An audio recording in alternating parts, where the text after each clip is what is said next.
Hi, are you ready for the next section? Let's go ahead and start developing this picture. Now that we have it all laid out, I want to now start adding value in there. We're going to use our 4H pencil. Primarily, that's what we always start with. So remember that. And now we're going to prepare it so that I can start developing the darkest places on my picture. And regardless of what method you have chosen to lay out your picture, I would like you to follow this procedure because it's really integral to the technique. So remember, we're going to get our 4H pencil ready.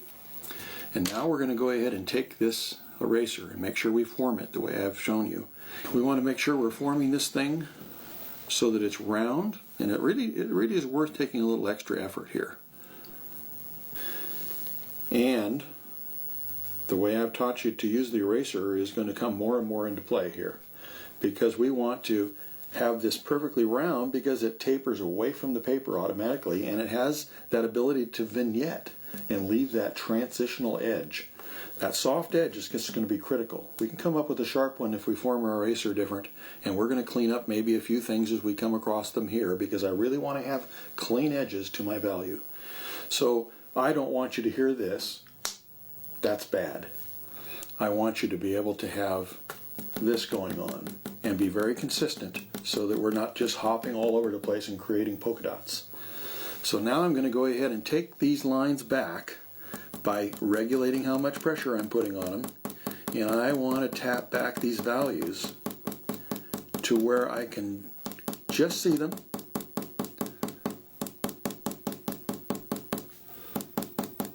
And it isn't so dark that it dictates how much value I'm going to have to put up next to it to make it go away. And I don't want to be left with a light edge, it's what's supposedly a light edge, and have to see a line representing that edge. I want it to be just minimal because it's going to become an edge to whatever value will be there. It isn't going to be a line. I don't want a coloring book edge to my picture. So I'm going to back this off, take just a little bit here. It's worth the effort. It's a lot easier removing it now than trying to remove it when you have spent a bunch of time and effort and have a lot of value on there from your pencils. And if we do this right, we'll be able to have everything back off relatively, so we aren't just removing the wrong stuff. It will all come off even. There's a couple places I really pressed hard when I was developing this thing, and I'm going to have to dab off a couple spots that don't come off quite so easily. And I hope there'll be enough value. I think there will be. There'll be enough value to completely hide all of these darker lines. It seems like, well, why would you want darker lines out in that soft little value in the face and all that? But you'll be surprised. There will be quite a bit of value, and I want to make sure there is on every portion of my picture, even in the white. Otherwise, again, if I have nothing in there, it's flat. It's just one color. So everything that's one value, one color, is flat. All right. Now what we're going to do is we take our 4H is we're going to really make sure that the edges are clean. This sets a base for our depth, because when I have a place that goes around and out of my sight, like on the sphere, I want to be able to have it be a clean edge because I want to separate it from its background. So everything that goes around and out of my sight, like this cheek, the ear, inside the nose, and even places where something goes underneath something else is completely separated. It's a different dimension. Like the eye going underneath the eyelid, like we've talked about in the eye DVD, her little body going underneath the garment. All these things need a clean edge. And if I get sloppy about it and make it soft and undefined, it's going to become something else. And if I leave a line representing the edge of something, I'm going to have sacrificed my contour. And now your mind gets stuck in what is in front of what and what dimension is this. You're just going to have a lot of questions come up, I think, subconsciously. And I want there to be a clear description for everything I'm putting down.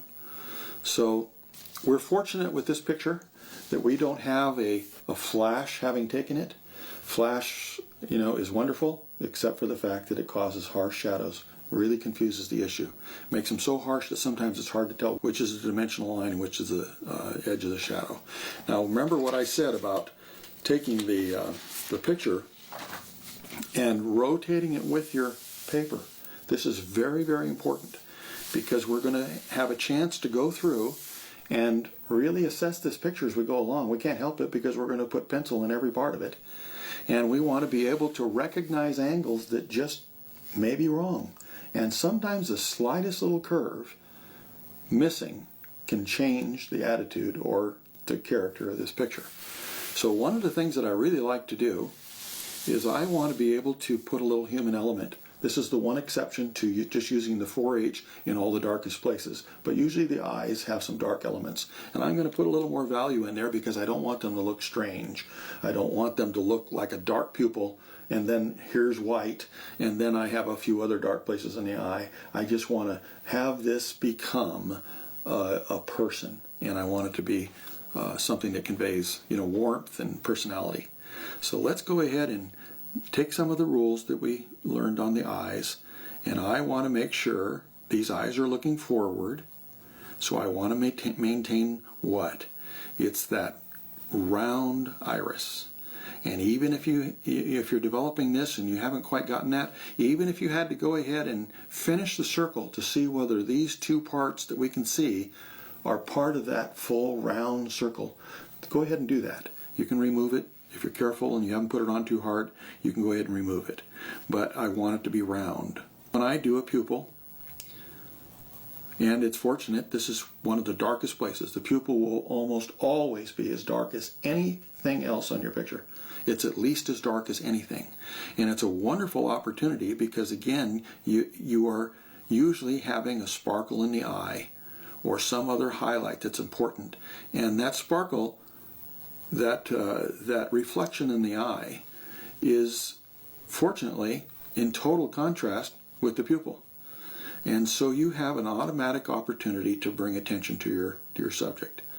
The eyes are just the most important place to make contact with, and eye contact just tells us so much. So we want to attract people to the eyes, and so we want to do a good job in constructing them as well. So I'm going to go ahead and establish that it's in the middle. That's another prerequisite for having this child looking at me. And now I'm going to go ahead and put some color. Let me turn this so I can utilize my best stroke. I'm going to go back to pulling one direction as much as I possibly can. And in a way, even though this is very small, this is going to be very much like the sphere. I'm going to turn it so that I can actually put a little bit, because this is curved more than my stroke would be normally. I'm going to put a little bit up in the edge to meet that, and I'm going to try to make it quite clean because I want to show that there's a separation between that and the eyelid. It's sometimes confusing when you have eyelashes that are quite dark, but I would rather you show where it goes underneath the eye, even though the eyelashes will be quite dark. So we can put the eyelashes in afterwards. Let's get the anatomy and the construction right to begin with. I want to be careful that I don't just keep making the eyeball bigger, or the iris bigger, by creeping over and having to now make that edge clean, and creeping more and then I have to make that edge clean. But I want to get some color in here.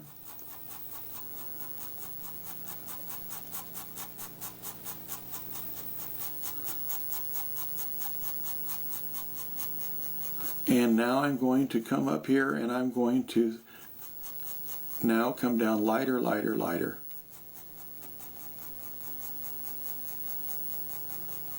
And this is just a rough base. I don't want to think it's so rough though that I don't try to refine it. Because if I start leaving gaps and all those things, I still want to go back in and fill the gap as I go instead of saying, well, I'll get it later. Because it's surprising. You'll end up by having such a chore when you get ready to catch up on all these places you decided, well, I'll do that later, that you will just be overwhelmed. It's much better to see it all develop with the quality you want right from the start. although we are going to build it up. So let me start over here with this one. Oh, we better do the pupil a little bit. Make sure we know where it is. I'm going to go back in and reinforce that other one a little bit too. Okay, now I'm going to come up here to the top of that and fill in my value on that edge, making sure I'm trying to initiate this clean edge because it's going to disappear underneath the eyelid. I'm going to linger, get my ultimate value for this pencil, and now I'm going to start pulling away, and I'm thinking lighter, lighter, lighter. Now if I get down here and I haven't gotten all the way across to the bottom, then I might want to go ahead and start back up here again and linger a little longer to get the full value. Remember, we don't want to press too hard, and I don't want to reach for one of my dark pencils just because I know it's going to be dark eventually anyway, because the buildup is extremely important. I'm laying down a base and a foundation for everything else I'm going to do, and it helps show saturation, it helps show true shadows because there aren't little white textured spots, in the middle of my dark values. There's all kinds of things that it's going to do, and I'm going to be able to remove this a lot easier. I'm going to want to make some, as careful as I was, I'm going to want to make some alterations in my picture. Sometimes it takes developing the contours and everything just to be able to start seeing what you really have here. But on the other hand, you also have to believe in what you have here and not try and change it too quickly until you know for sure that there's something wrong after you've got your values in there in your contour. I want to be able to show a clear difference, so all my shadows and contours, as they come into the light for the shadows or the contours, I want them to all be fading away into the light. All right. So now, what's the other rule about what gets darker when it goes to where there's less light? We want to show that this eye is getting darker because it's going where it's shaded. The eyelashes are coming out. The part above the eye is probably sticking out a little farther than the eye. The brow, all those things are lending to a shading. And often the light sources are usually a little higher. If you put it too low, that looks strange too. So everything that goes to where it gets darker, everything that goes to where there's less light gets darker. Everything. So if it was darker out here, which we usually have when we're looking at an eye, it will be a little darker here. And I don't want to just make a dark dot, and yet I'm just doing the beginning stages of this too. But like we talked about before about the baby's eyes, the eyes are quite a bit larger in their sockets than they are for adults in relationship. So that we won't see quite as much white in most cases. Okay, and even though there might be some adjustments to this, we'll be okay. Okay, now, if everything gets darker, then what is my other rule? Not only did the dark get darker, but I want the white to show. I don't care what it says in your photograph. I think this is one of the things that will always give you a little advantage. There might be an exception, but as a general rule, I want to show that the white shaded too. Now it doesn't mean because I'm making it darker too, it doesn't mean that it's going to be the same as this dark. It's dark within its white value. And so I want to just suggest that it's going up into a shaded area.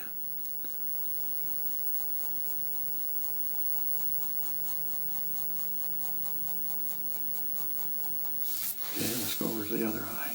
It's going to help us separate these dimensions.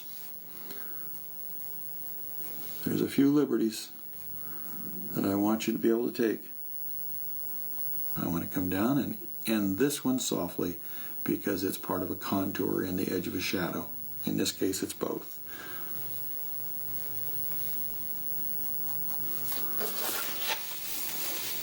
In the corners, because it's going around into a further corner, it's going around and in like this. It is very safe usually to go ahead and let's get a little value in that corner, and we'll come this way and get lighter, lighter, lighter. so that we can show contour this way too. All these things lend to the effectiveness of this eye.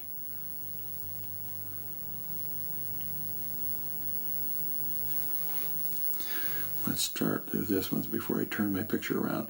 The tear duct is very tiny, and it's tempting sometimes to make too much out of a tear duct. And all we have to do right now especially is just indicate that it's there. Just allow for it. Because if it's missing, then I think subconsciously you're saying, what's missing? You may not be able to put your finger on it, but it's not normal. We all have tear ducts. Okay, now let's go ahead and get this one. Well, already I'm starting to see that maybe this corner is just a little bit different. So I'm going to bring this down a little bit. And I'm going to make this. Yeah, that's better. Little modification here already. We'll find many of them.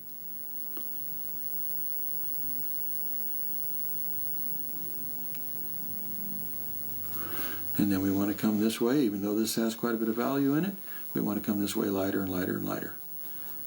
And eventually, this is going to suggest it's the white of the eye just fine, because we're going to continue increasing the right things, and we need some contrast for the highlight we'll be putting in. So it looks like here too, I don't know whether you can see this, but there is a neat little corner. It doesn't just go right up to a corner, it's got a little character to this too. And so I want to go ahead and just get that little flare. I didn't see that when I was constructing it initially, but that's what this opportunity is for us to be able to fine-tune these little tiny character traits that might be very unique to her, or it might help us convey a certain attitude.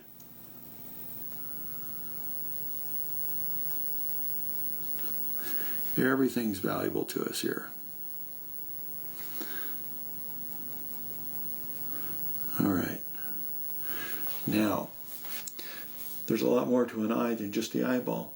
So let's go ahead and put a little value up here into the fold. It helps establish the size.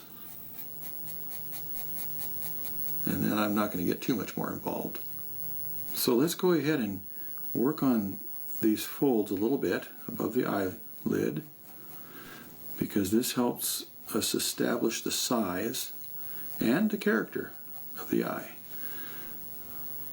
These folds and eyelids are so unique to each individual, and a lot of cultures and whatever have ethnicities have different eyes too. So you really want to pay attention, and don't just come up with a generic recipe, but really pay attention to your subject.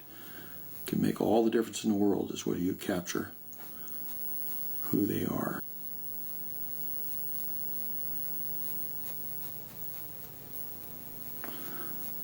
And I don't know whether you remember or not, I think I said in that last eye DVD that this normally comes past. At least it appears that way. And it does in this one, because now I have a chance to come up here also and end this, and that's really important as well. Gives me one more dimensional opportunity. All right. Okay. Now let's go ahead and do something else very important. With a baby, you don't have very many dark areas. Often you're going to have a very fair skin and often lighter hair, and I realize that depends on the ethnicity, but still, often it's much fairer than an adult. The simplicity of this thing, I think, will be good. It's going to make a nice transition from the sphere to doing a portrait.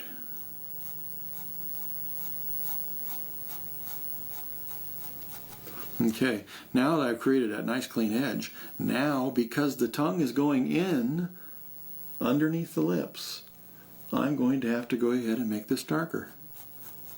It's darker where there's less light. Even if the light was such that it was shining into the mouth, I'd still probably want to do this to convey that this is under and past the lip. So I'm going to have a dimensional edge, It's darker.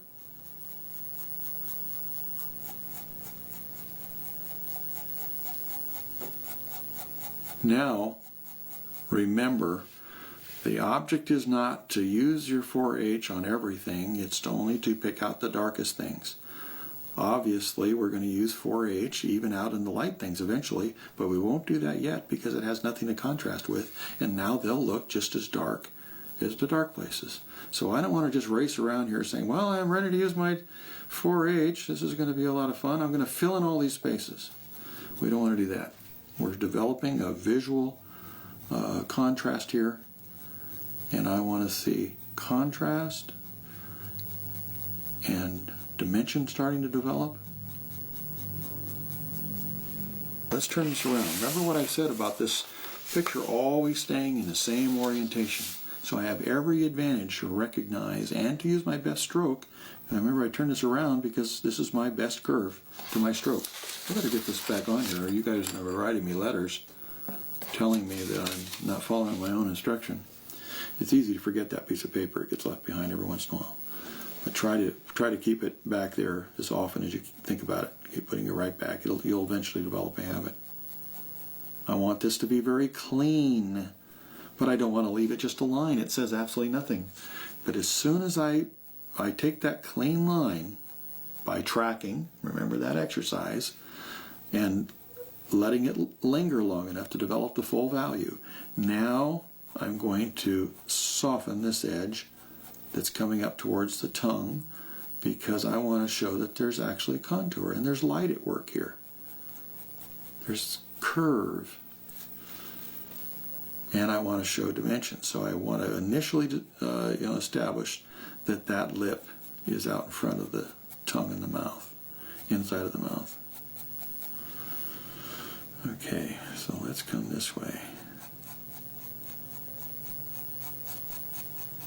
And even though this is a demonstration showing you how to start applying the value and using your 4H, this is a stage we're primarily concerned with right now.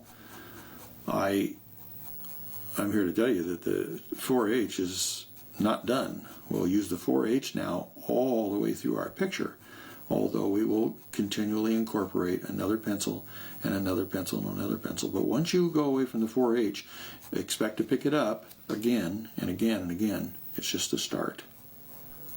You'll go back and forth and back and forth and back and forth because you lay down a foundation for the next value, the next extension into an area. Always leaving yourself a transition too, always suggesting curve.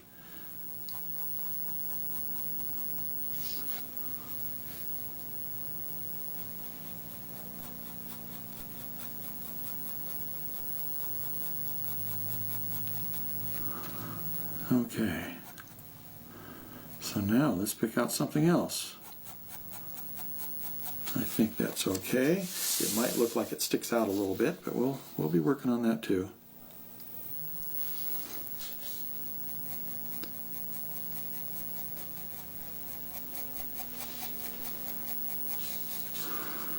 Here's a contour. What do we do with the contours? What constitutes a contour? A contour is something I can see in and out of. There's no interruption in it. I don't have a place where it goes around and out of my sight. That would create a clean edge. So I want to be able to consider this with soft entry and exit to that value. A shadow, most often, this is a shadow in technically and in reality, but it's a place where the light is being blocked from that area, but I can still see in and out, so we'll just call it a contour. I want to make sure that I don't miscommunicate that, so I'm going to come out here and make sure that both edges are soft. Okay? Now, let's go up to the nose. We could have done that on the way down to the mouth, but let's just do it now. The nose is very, very important because if I don't do the nose right, it can very easily look like holes in the face. And so again, I have a clean edge And the bottom one, even though you may sometimes think that it looks like it's a clean edge on the bottom, it's actually a shadow also. Make sure that you follow the rule. It'll be the right choice almost every time. I imagine there's an exception out there somewhere. I just don't know what it would be right now. But this is so effective. I don't want to look like there's a hole going into the face. I want to make it look like it goes up into the nostril. And I can't see in there. I don't want to see in there. And not only is it going up into the nose, but the nose is sticking out away from the face. So I want to be able to show that it's casting a shadow.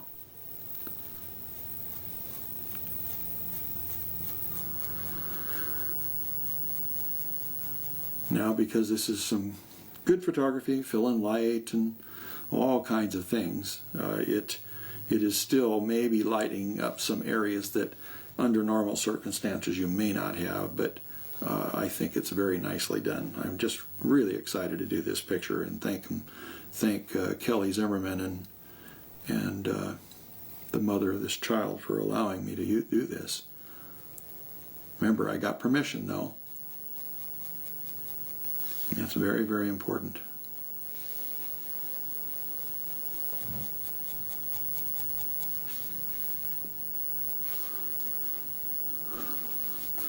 Let's do this one. Let's do a clean edge. And even though it seems like it may be too small of an area, it won't make any difference. Oh, let me tell you, it does.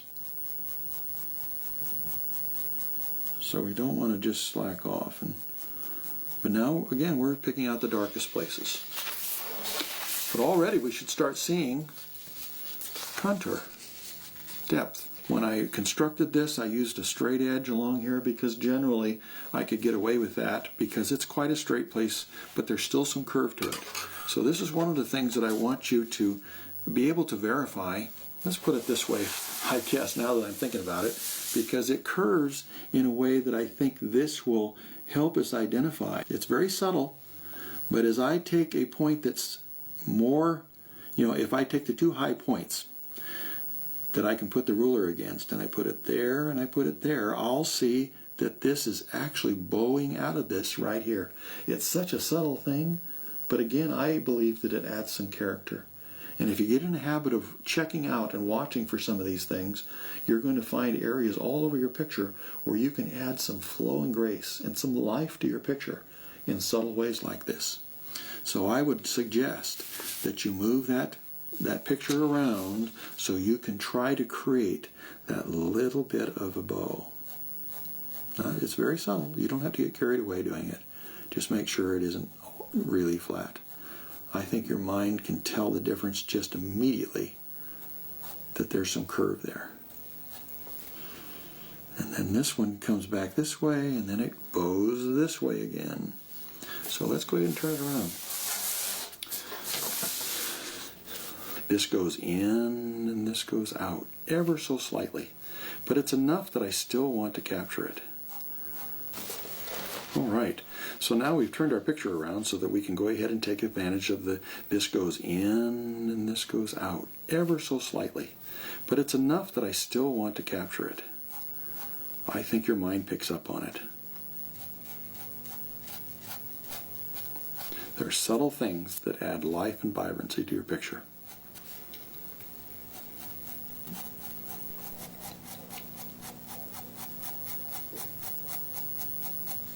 Okay. Let's come over to the other ear and do that one. Now see, I think this is probably getting a little too dark. I'm probably going to have to come in here and reinforce this because I want this to be darker than that. I want this to be darker than that. And so that's what I mean by picking out the darkest places.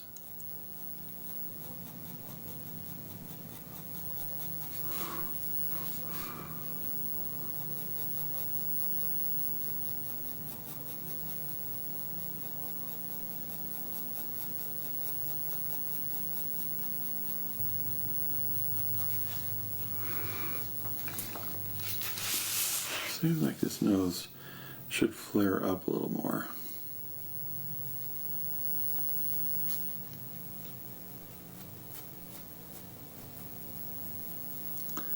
And when we get to the next stage, we'll start contouring the nose a little bit. I'm going to create my clean edge, and I'm going to make this one soft so that we know that the nose is coming out away from the face. Just that easy.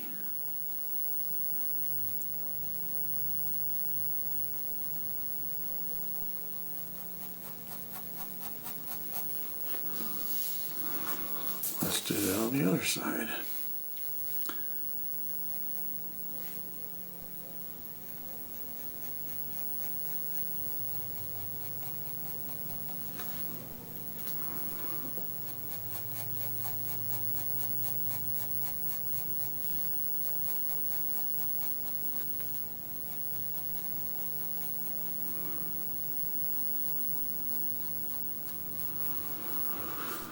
All right, let's go ahead and put a little bit up here now, just as a base for the eyelashes. We don't have to get too carried. We can always put more eyelashes.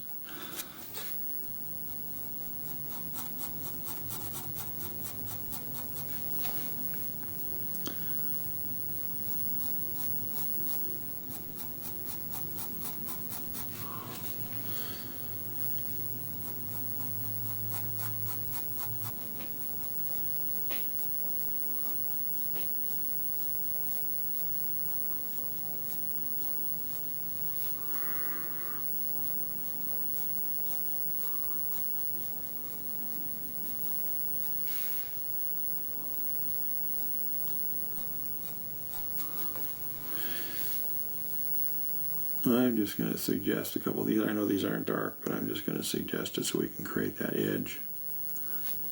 Remember, the eyelashes are not coming out of the part that's next to the eyeball. I just wanted to get placement on those, and I'm going to do this a little bit here.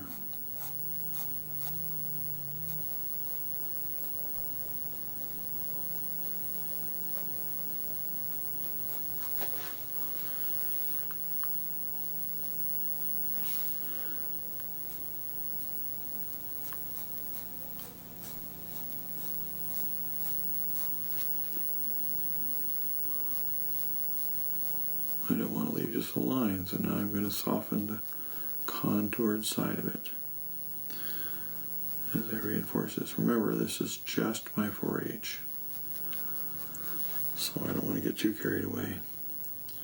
I'm just going back and making sure that the darkest part of each one of the dark values I put in there is truly the darkest. Looks like this is the darkest part here. Now let's do a little bit up here on the top of the ear. I certainly don't want to leave just a line there. This is going to be what I call a buffer zone for the hair. A buffer zone, so I don't have to make notches trying to match that 2B up to the ear each time. I can just go ahead and pull out of this darker area. Okay.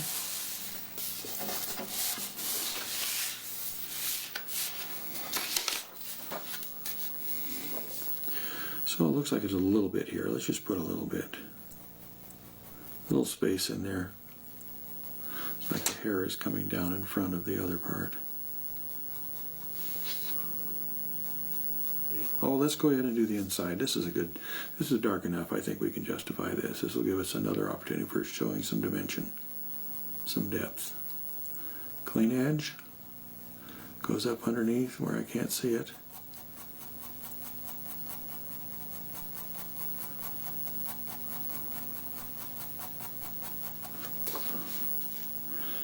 And this is a contour. I can see in and out of it.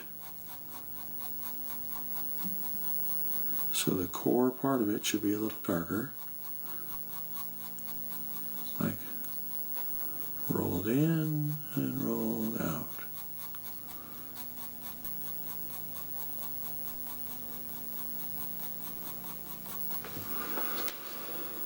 All right.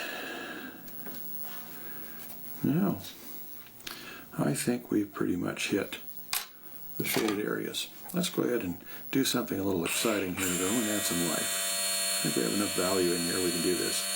if you remember, I want to put my reflection, and it doesn't have to be square. I want to put it right over there. Ironically, that's in just about the right place. I want to take just a little piece out of the pupil. But this in itself helps bring some life to this picture at this stage, and I like that. All right, let's go ahead and put in a little bit more 4H into a few areas here, and my goal is to still keep the darkest things darker. And so I don't want to get too carried away and flatten this thing out after I'm trying to create contour in the first place. But let's go ahead and get a little more in here in a few places and just see how we can do. There's an advantage of putting more in here. If I keep the original parts darker, I will have to go ahead and either do that with whatever 4H I can put in there without pressing too hard, or I can bring out my 2H and reinforce the dark places. But I definitely want to keep the places I designated as the darkest, so I can show contour and dimension and all those things. I want to keep those ahead all the way through. I never want anything to come up and equalize it and stay there. So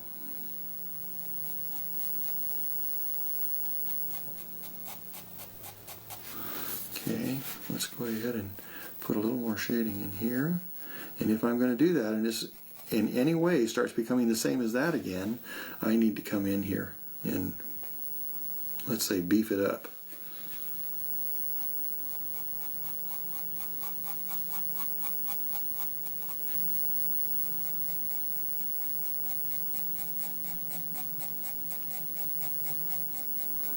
Now, I think that this lip is darker than that, so I think I better get in here and I better do that.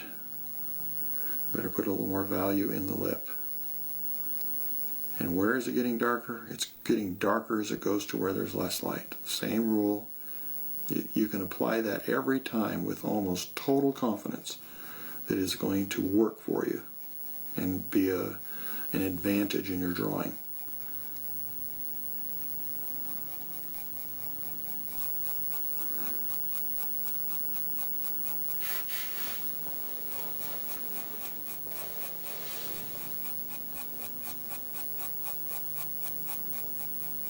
Soft edges. Just remember what I said, my expression will probably be knock the edge off of that value. So we know that it's not a dimensional edge.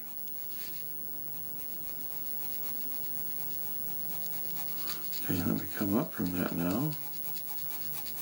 And I want you to stop and think about why this is needed to be done, because the light direction is coming primarily like this. And so on this side of the nose it's a little darker, on this side of the mouth it's darker, this side of the chin it's darker, this side of the face it's darker. And if I were to skip one of these elements and suddenly it wasn't darker, then I would be causing a conflict and a contradiction as to my lighting source. And that is one of the things you want to watch. So I can take a liberty here. And this is what I was talking about earlier, that sometimes I'll set the ear back. But this is very soft and nebulous, and I really can't tell, and I'm telling you that you can probably take a liberty here and apply my general rule that I will usually push the ear back by creating a clean edge and making sure that the ear is a little darker than the face. Now it makes sure that that's set back.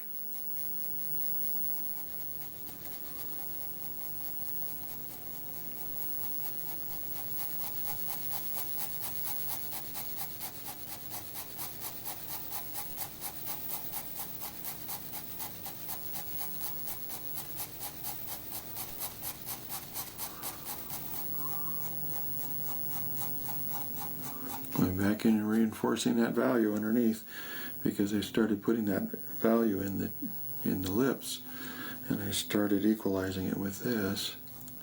So I want to be able to put a little more. Almost necessary to put my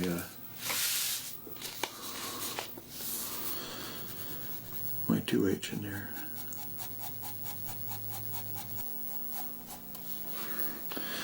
Let's go ahead and put a shadow under the nose. We'll take a liberty here because this is dimensional. This is sticking out from the face, and I want to make sure that I know that it's shading the face.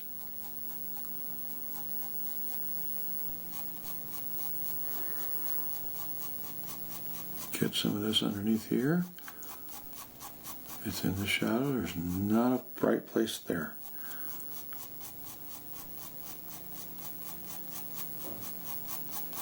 Now we can go ahead and put a little more value here.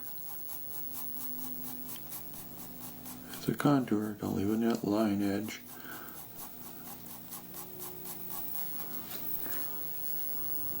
She has a little cleft in her chin and a little reflection on the bottom of her chin.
Remember, we don't want all the spaces filled in, so I want you to be very careful that you don't do that. We're only picking out the darkest things, and I'm trying to make sure they don't get quite as dark as what we originally put on. I'm not bringing out my 2H pencil yet, but I'm close. Just thought I'd get a little more in some of these areas while I'm trying to bring everything up to the same level of finish, not the same level of value.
This is taking shape. I hope you can see some progress.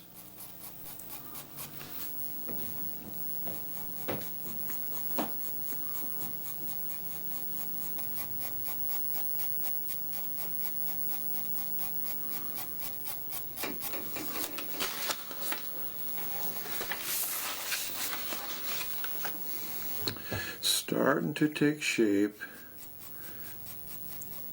in a real dimensional way.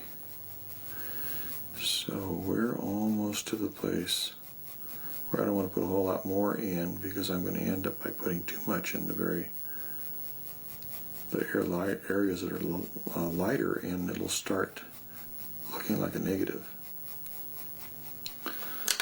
I'm going to take a little out here. That's too strong. So see how I can tap that back.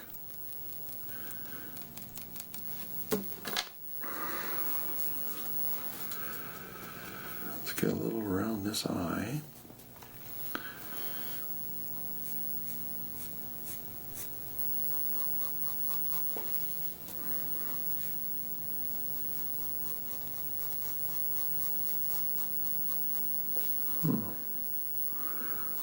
Let's tone this down.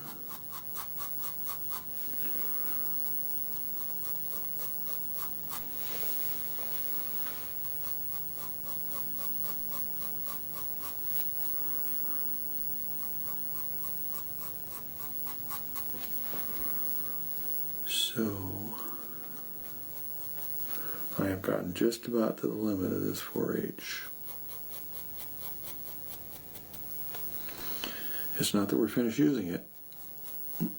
Remember what I said, once we go on to the next pencil, we're going to keep going back to the 4H from time to time. So you get used to picking, just get used to the idea of picking them both up, because you certainly want to be going, oh, I better get my 4H again. Well, I better get my 4H again. Even when you're using your 2B, and you'll go back to the 4H from time to time, because that's what's going to help you extend into the lighter areas with some tone. So these things need to be backed off, back down. Okay, let's get that 2H and reinforce those pupils.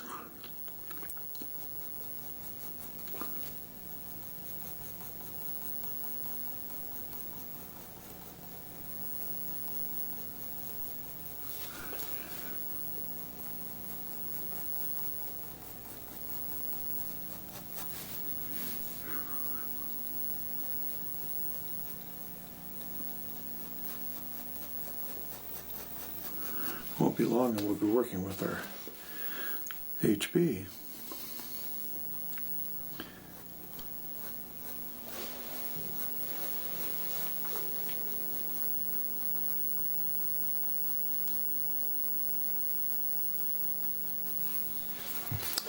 Alright, let's turn this around and assess it here a little bit. Yeah, go back to my 4H. And ever so slightly knock in a little value here, just so it has continuity, so it doesn't get too blotchy. I want to have a connection between this and have it fade into this contour here. Make this base part of the contour a little darker.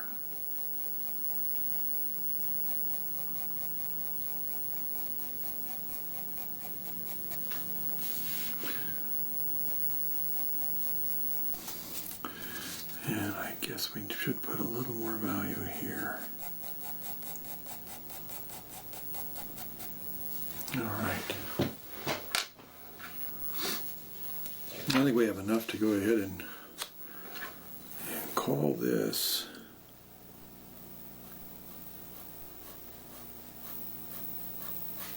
stage done.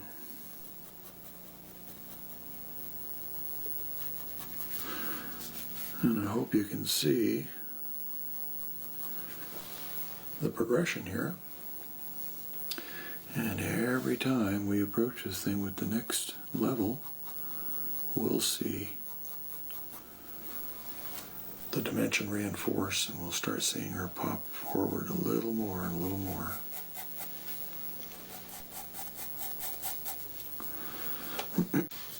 All right, let's go ahead and assess what we've got here and make sure we're on the right track. Maybe there's a few things that need to be adjusted, and I want to be careful, because again, when I don't have any value in some of these areas, they can look distorted. So I want to make sure, but I'm looking at this curve right here, which is a lot more prominent because it doesn't have value in it yet. You know, that much value in the whole chin area. That's the shaded side of the chin. So as you notice here, it's more subdued because we have more value overall in the whole area. But I still think that that's probably a little bit severe. And I'm going to go ahead and kind of tone that one down just a tiny bit. And now, the sooner you can see some of these things, the better, but I could also make changes later. And now, let's go ahead and go the other way and extend this chin out, maybe the width of a line or two. Because I don't think that this area is overlapping the collar enough. Collar or a little shirt, the neck. So let's come out here just a tiny bit, maybe the width or two of a line.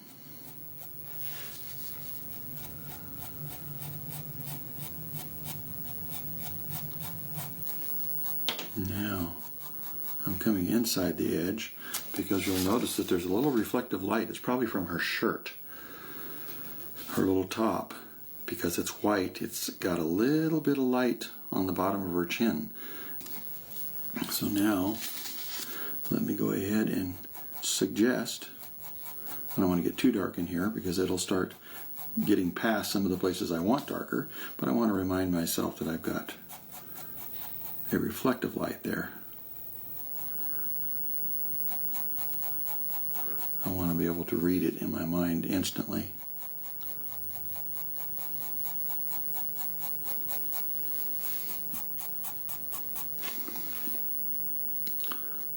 This needs to go down to adjust for the fact we lengthen the chin.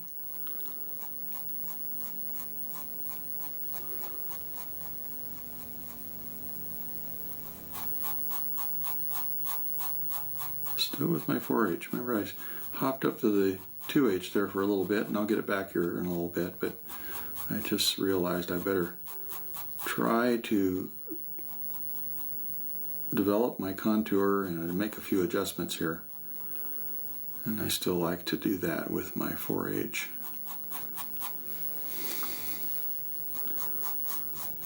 Now, because this is a contour and a round part of the chin, and I'm working with a contour, but I'm working with this value to try and demonstrate that. I want it to still be maybe a little darker in the center. If you can figure out where that point is, I still want to have a core value and then go lighter, lighter, lighter from each side because it's coming towards a lighter place. I'm looking for places now that I can go ahead and establish a little more contour than what I had.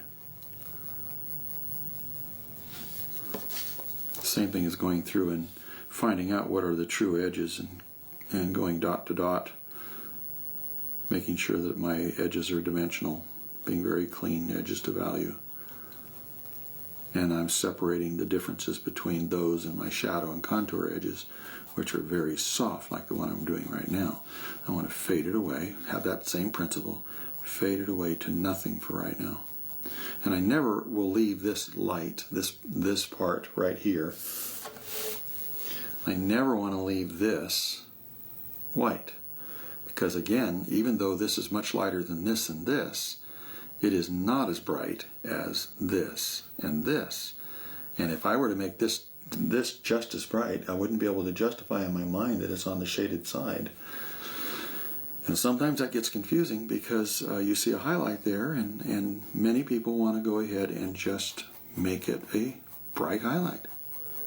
They don't stop and think about it's brighter and lighter in its own environment, but not when you put it next to those true highlights on the bright side of the face.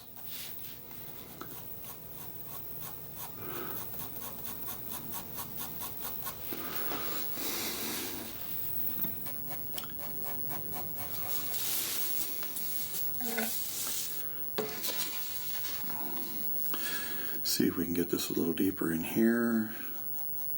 Set this socket back, recess her eye back into the proper depth.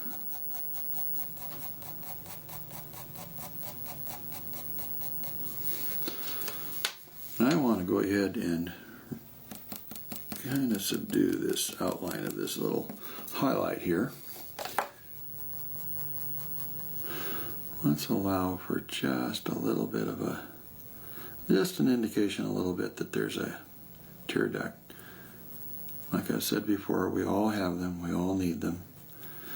And if we can create a norm and not create, well, I wonder what's wrong with that area, and not even realize that it's missing any indication. I don't want to get too involved in it though. That is something I don't want to make too much of. All I have to do is an indication. Just same thing as eyelashes. Look how little I have put in the eyelashes, but we already know there's eyelashes there, and I can now stay in control and gradually increase their intensity and decide exactly how many I need. Maybe it'll be less, but you don't want to come in there and just go like this. Tick, tick, tick, tick, tick, tick, because you know there must have to be eyelashes in there. Take your time, stay in control.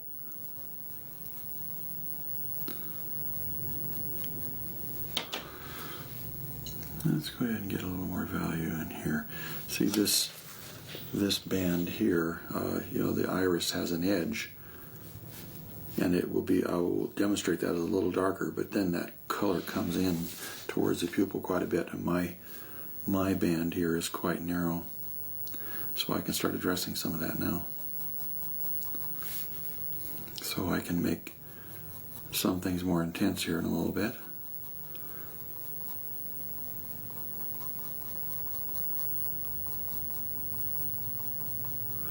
And because we took that reflection out with the eraser, if I have to, I don't want you to try and draw around it. You'll end up by starting making a structure just like I'm trying to avoid. I would rather have you draw over it and take it out again. You can do that many, many, many, many times.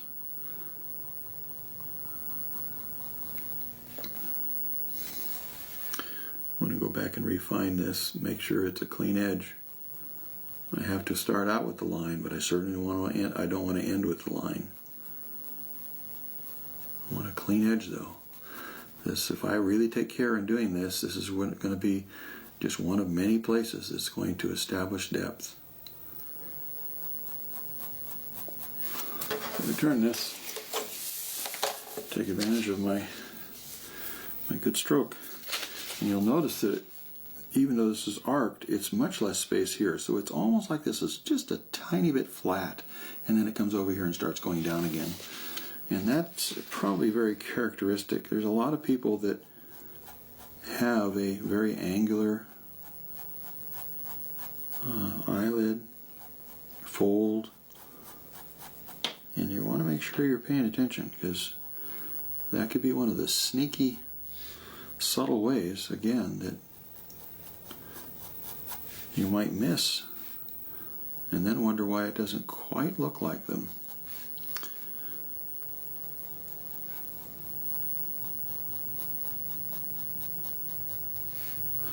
Alright, let me go ahead and intensify with my other pencil. I'm gonna go ahead and go up to my HB a little bit, because we're already kind of ahead on this anyway, and I'm going to very lightly again apply a little more value.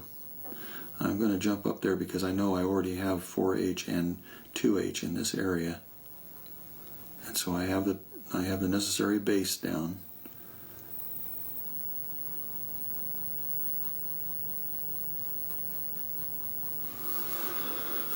Okay, now while I'm there, I'm going to intensify this a little bit, because I want it to be brought up to I see it in relationship to the eye. So I'm gonna take the opportunity to sweep in here quick and develop the base value here. I don't want to ever miss the opportunity to create something that creates depth, and going in past something into the darkest place of the mouth is one of those great advantages. A little right in the corner. This one, it looks like it's a little darker at the top of the lip where it's being shaded. I want you to always assume that the top lip is shading the bottom one, and it's really deceiving because of the way the bottom lip is usually fuller and so it comes out into the light quicker, and it looks lighter, and you don't recognize that it is actually going up and under the top lip. And so when we get to addressing mouths, I'll have a chance to get into that a little more, or quite a bit more.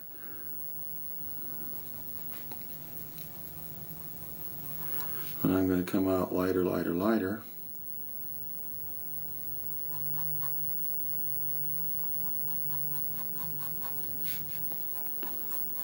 I'm working with my 4H. I mean my HB now. I'm sorry I didn't re-emphasize that. I said that to begin with because I wanted to work on some of the darker places, but I'm going down into the dark base of the range.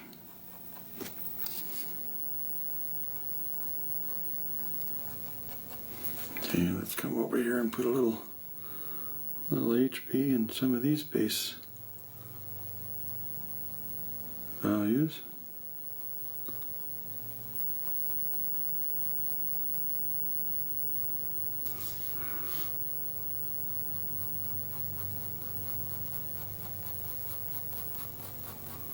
Remember now what I'm doing is I'm trying to base up while I have this HP in my hand. I'm trying to base, I give a better base to the darkest areas because I want them to stay the darkest. That's why I designated them first.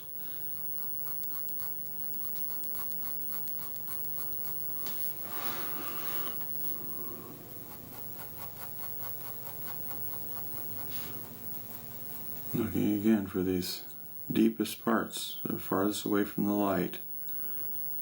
That's what the rule is. That's how you can tell what to make darker.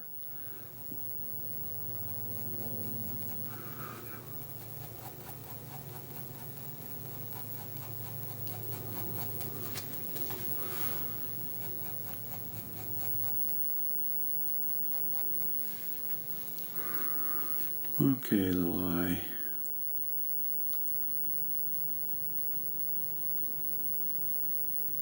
Can I do you justice?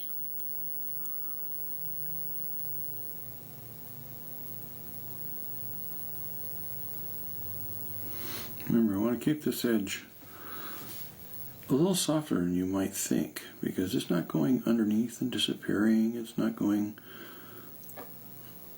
well, it might be going back into the eyeball, but it's not a dimensional line there where it's going around and out of sight and separating two completely different dimensions. That's not the case. But it is going into something that's somewhat translucent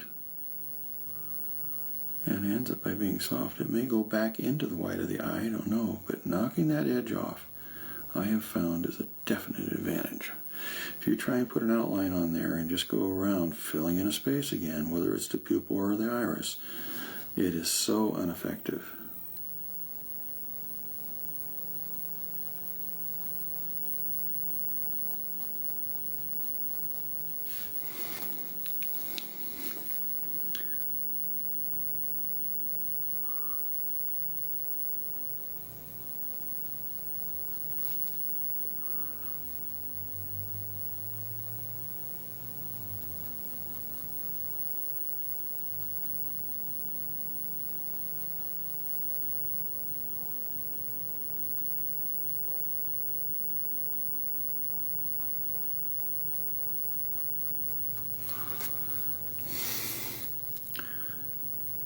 Okay, now let's go work on that upper part that's going into the eye. Sharpen up that eye.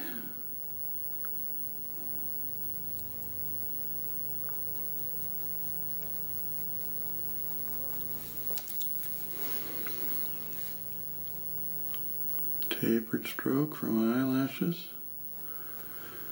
Want to be able to land right so I don't have just a stub at the beginning. I'm just going to put a little more value in here because I want to be able to subdue that eyelid a little bit on the inner portion of it.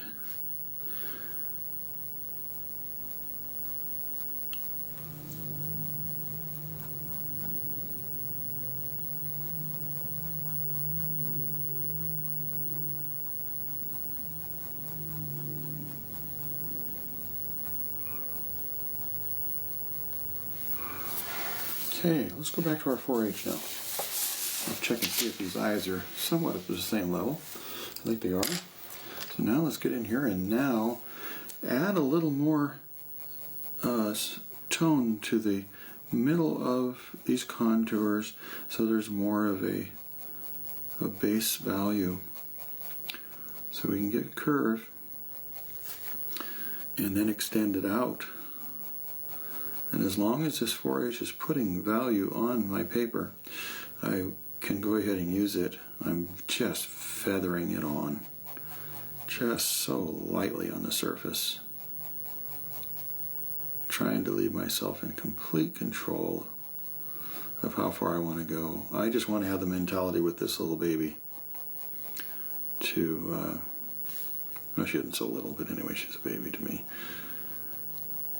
to be able to capture these baby textures, these baby values. So delicate.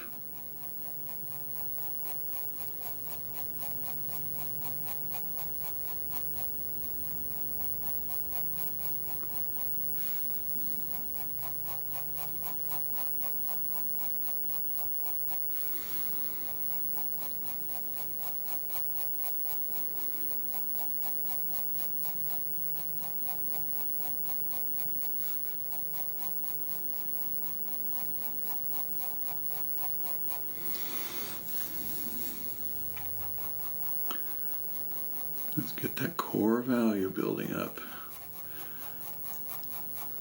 And then lighter, lighter, lighter as I come out from that deepest part in the shadow.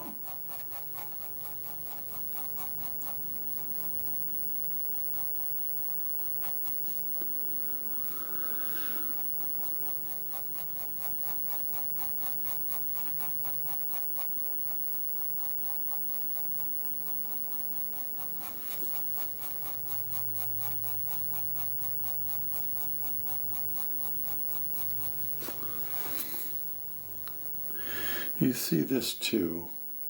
This little part on the nose, I wanted to designate where I wanted to make this little darker area here, but it's too confined to one area, and so it sticks out because it's isolated. So all I need to do is put some value next to it and make it part of a contour and part of a value, overall value. And it just doesn't draw the attention anymore. So the same thing is going to happen with the highlights marked out on the face. They're just going to be, I'm going to come up to it and hop over, and now they just become one of the lines. But I don't want to get too carried away there. I just wanted to let you know that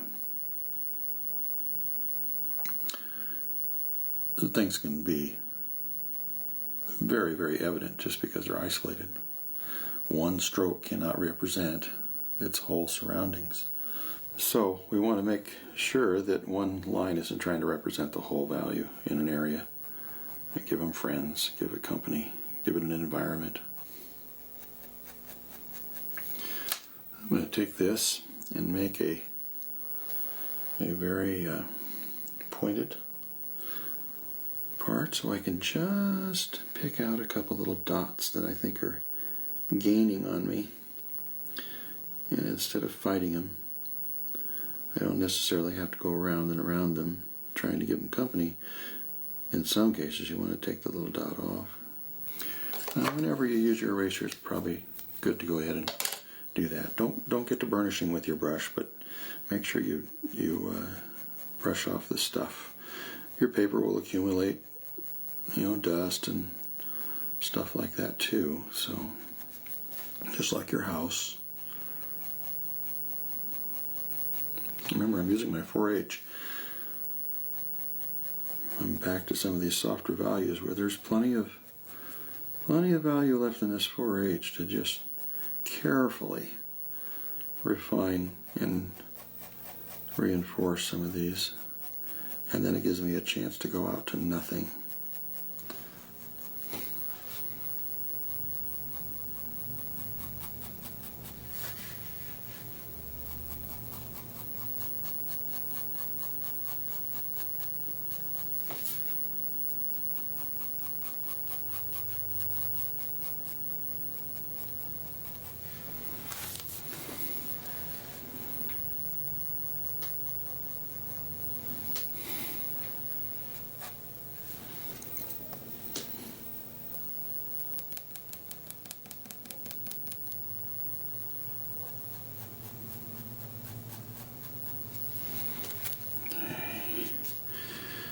get over here and get some of these darker areas back in here. So we have contour and curve.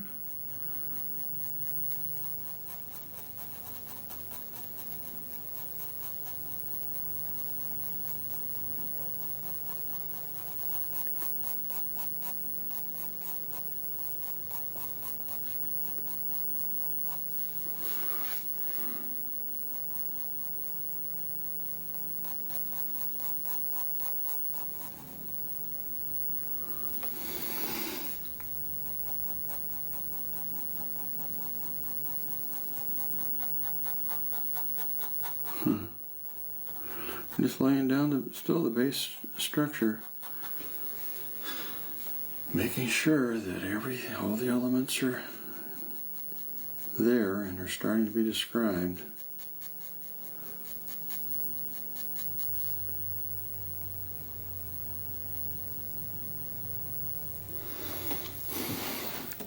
Okay, now let's go ahead and start on that corner and beef this up.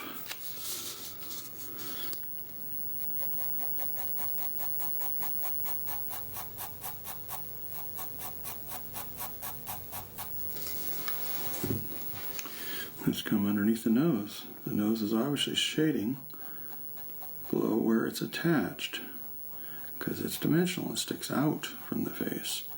So let's go ahead and start building that.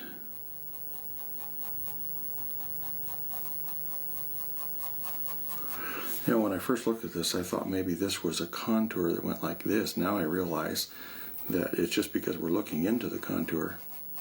And remember, if we can see in and out of it, it's a contour. If it goes around out of our side at any point, now it becomes a dimensional edge. But this flows down and melds into the neck.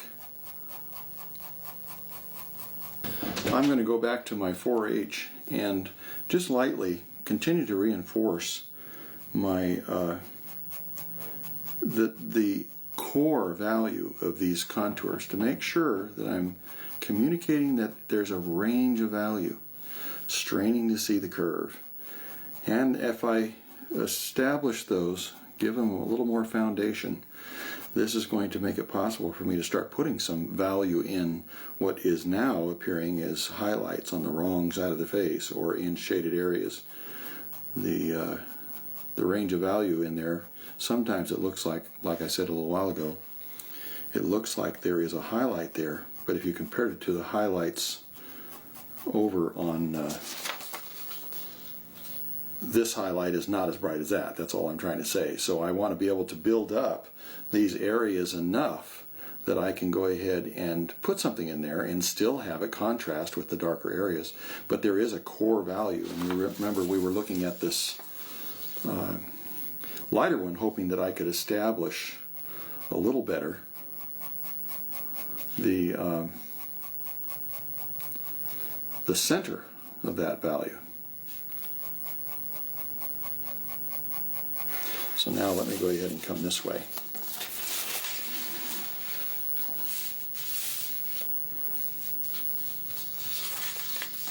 I'll move this to be in the same orientation.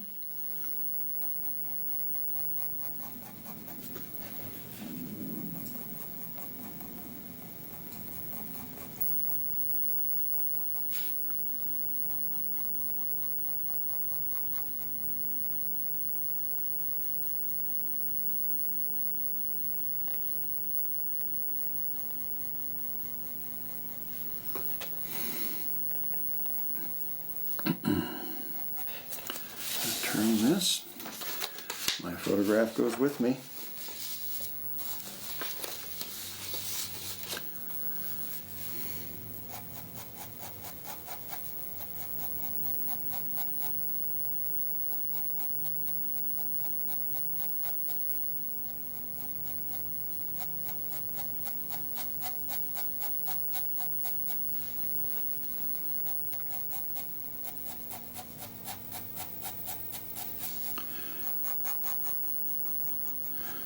See, and looking at this, not only am I positioning this paper to utilize my best stroke, but I'm also able to continually analyze and notice how different an angle might need to be.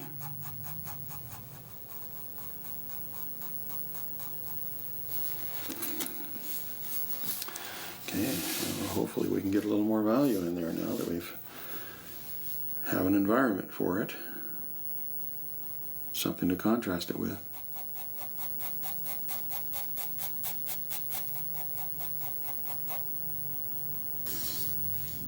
There's some little reflective places on the neck that we'll try and establish here too.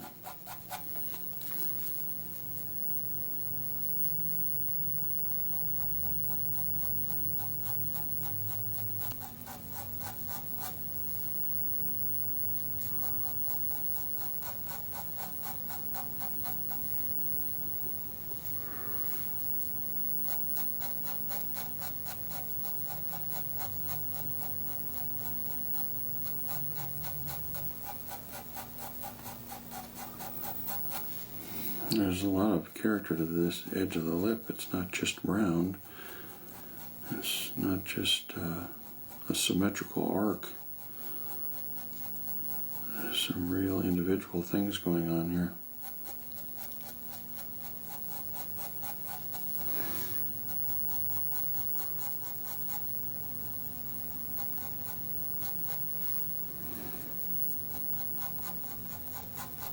I think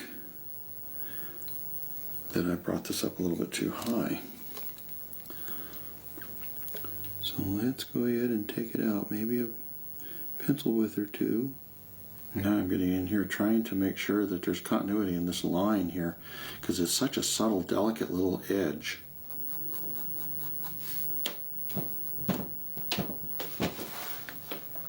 Now see, this won't end up being that light, but I must get this to read good, have nice clean edges, and have my lighting working right on these parts so that I would be able to go back in here and put something in there.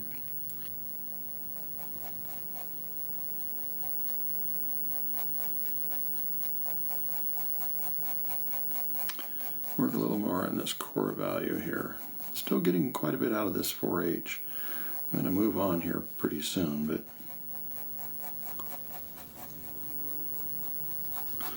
so now you realize that we constructed the picture, did a lot of alterations and changes, and I realize we have a ways to go, but the paper has not been seriously damaged, where it could have been.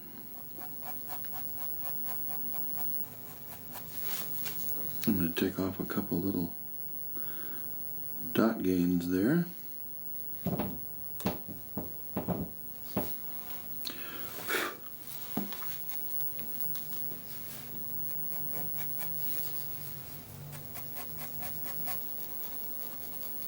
Okay, I think that'll help. Still more to do, but we're off to the races here. Now let me go ahead and come back here with my other photograph and start looking at bringing some of the other parts of the face up to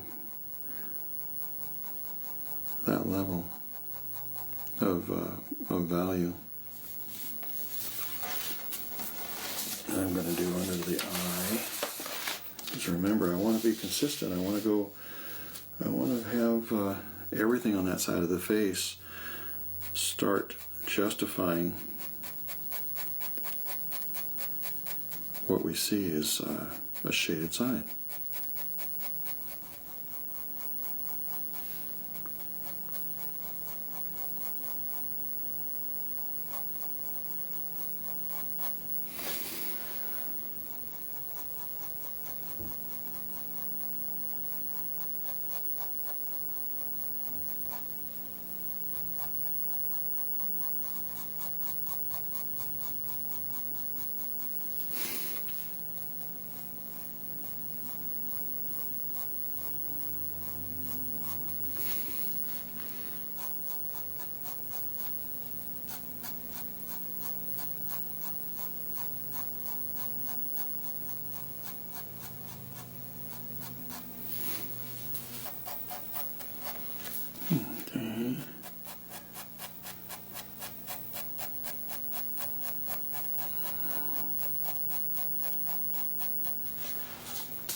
constantly overlapping, trying to find the core value through this area, because this is this pathway, and obviously it gets lighter this way and then it gets lighter that way.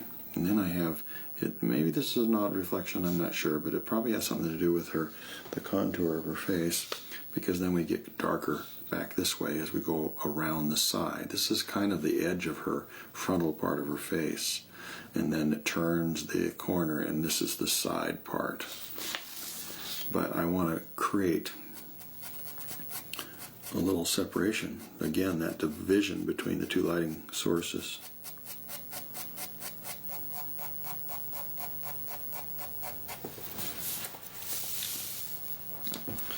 It's coming along.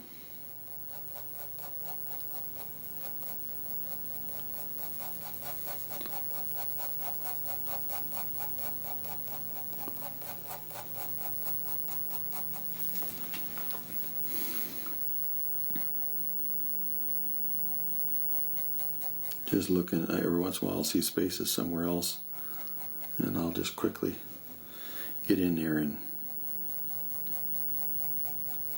fill a few to give a good continuity again, instead of looking lumpy.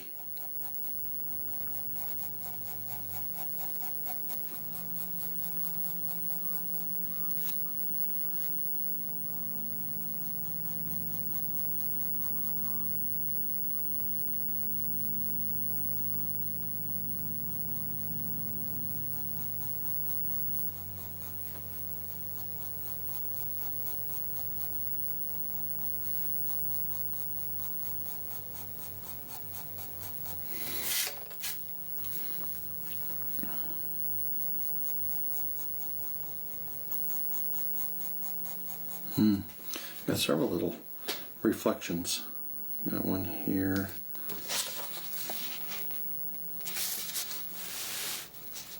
One here and one here, and then one on the other side. I'm going to simplify it, but there's some here that I want to really make sure I capture.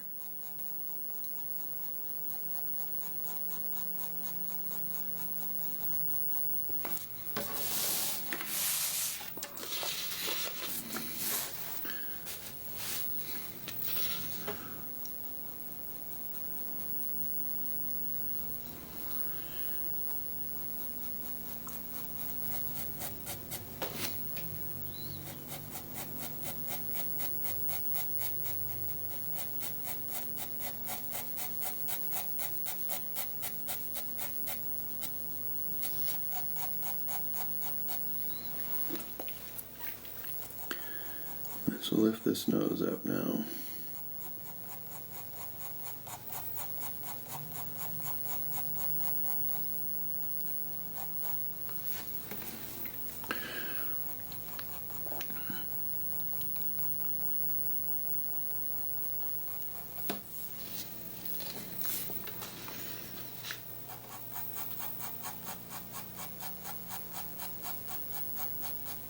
Fading it away. We'll work on the opposite side of the face now and try and get this contour of the cheek a little established here.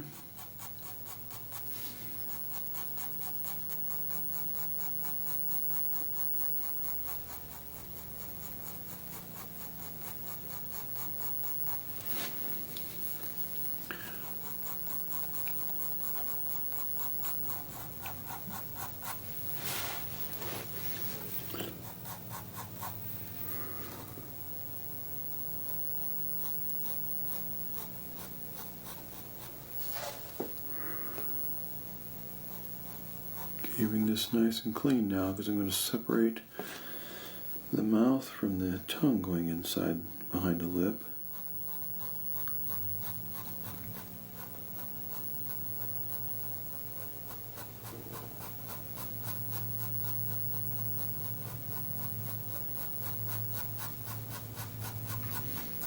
Now I can go between the lip and the other value. As long as I'm increasing this, this, and this, I can go across.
See, I'm leaving the highlights here so that I can come back in when I have all these other things dark enough.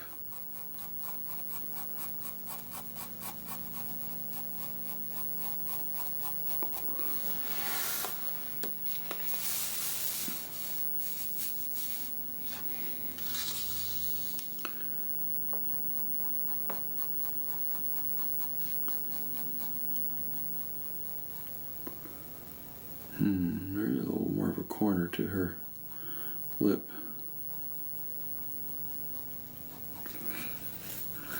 So this one is quite pointed too, where it hooks on to this. Is it the septum there?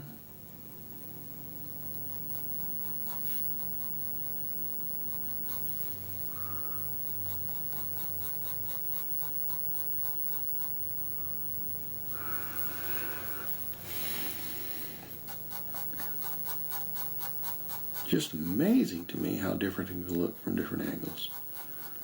I'm seeing things that I just had a different opinion about.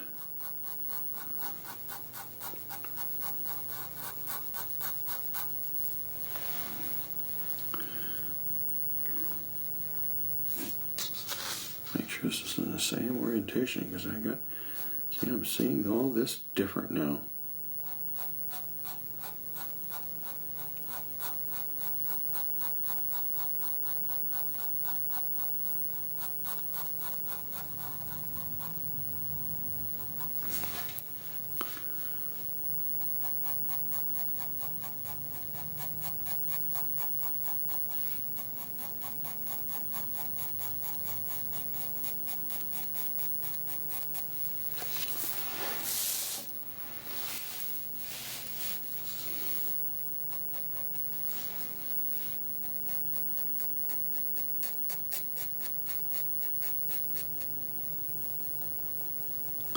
Little subtle curves to things that I just didn't see from the other side. But I'm concentrating on other levels of value and, structure too, in a different sense. So it's easy to, just amazing to me how much you can miss, why it's so important to look at it from different angles. Always trying to be lining up. At this stage, it's going to be, well, how far out do I take that? Well, often you'll see a guide. Where in the world should I end this particular value, or at least fade it away? See how it lines up with another portion of the piece visually. If you have to, get your straight edge and your divider out and deal with it that way.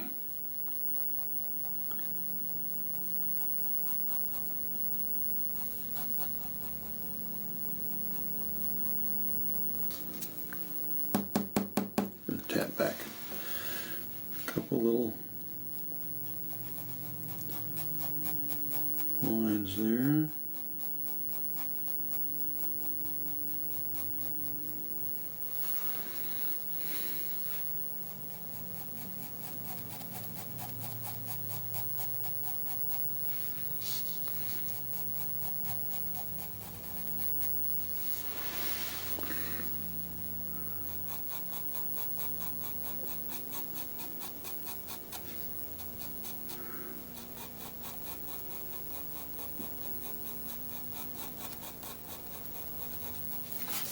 Let's go ahead and turn this around and get a little bit of detail and texture in the lips. See if we can kind of divide this up a little bit.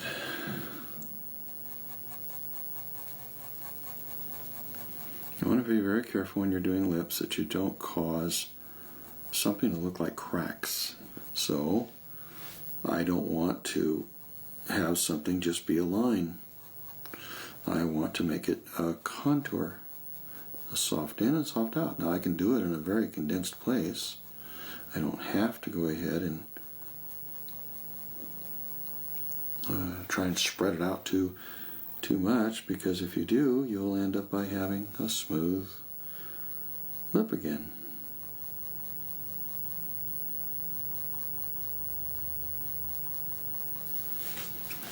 Not babies forever.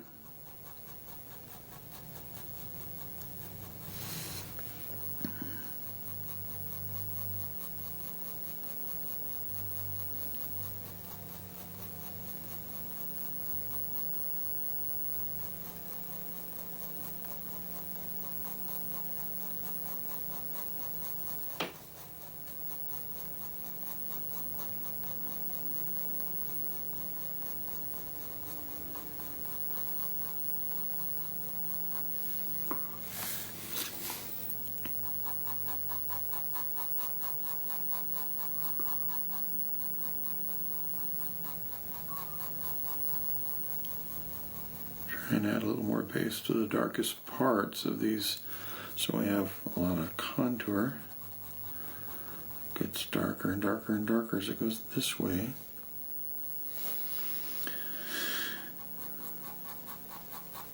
And just continuing to refine, putting something in the spaces, making sure that it reads well.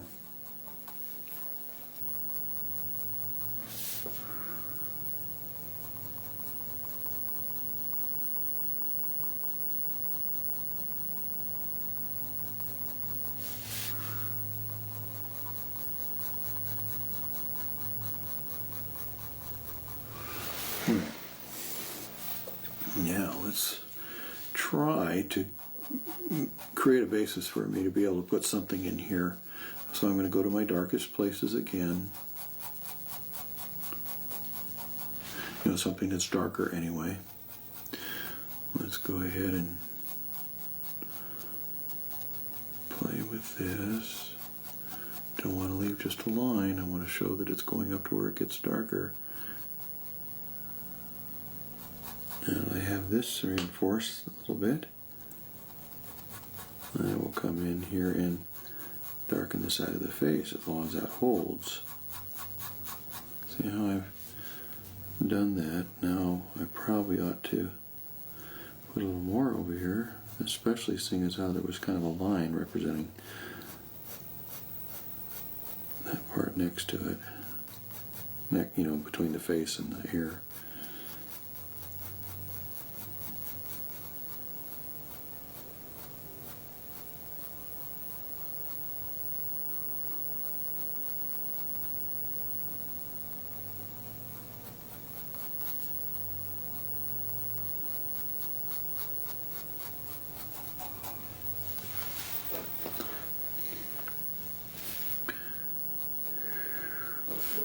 Okay, let's work a little more on these expansion lines on the lips. I put in those highlights just crudely, but it still gives me a form to start working on. One thing I can do if I've developed this detail and I want to maintain it, but I want to you know, maybe subdue it a little bit in certain areas, like the outer edge of the lip here, this part up here. Then I can turn this, take advantage of my best stroke, and now I can go across any detail. And if I'm careful, I don't want to cause a grid, I can make it get lighter and lighter this way so that this isn't just a space of emptiness. I can go ahead and take the edge off of that as well. Let's do something a little darker. I'm going to go to my 2. I was using my 4H. I'm going to go to my 2 and I'm going to sharpen it.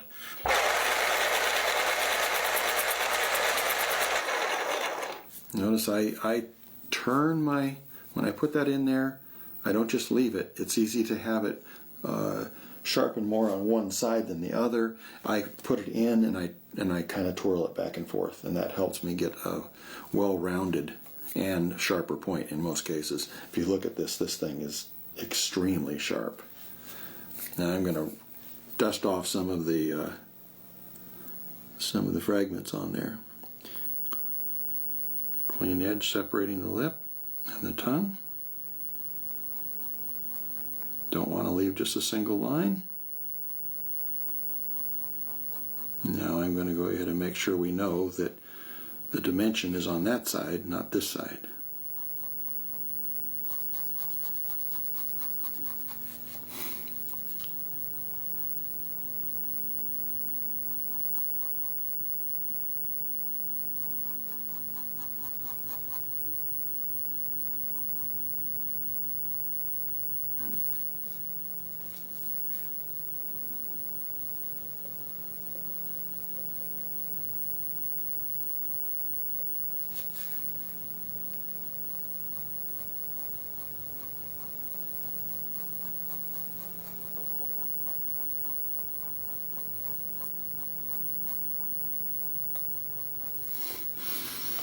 Yeah, this 2H pencil doesn't have a lot to do on this baby, actually. It's going to be used probably about the least of, besides the 4B, it's going to be used about the least, I think.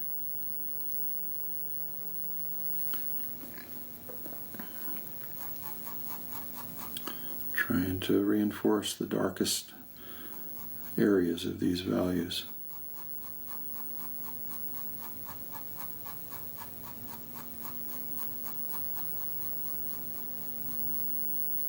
And one thing I want to do too is again regulate how much white there is on the paper or within the face and what I'm drawing, because I want what I do have is a very light place, like the sparkle in the eye and the highlighting on the nose and a few things like that. I want them to be meaningful and show.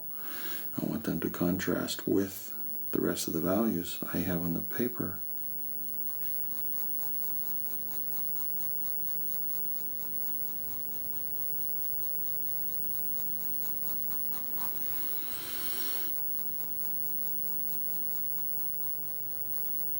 Okay, so now let's go across here again. Remember, I'm going the opposite way of those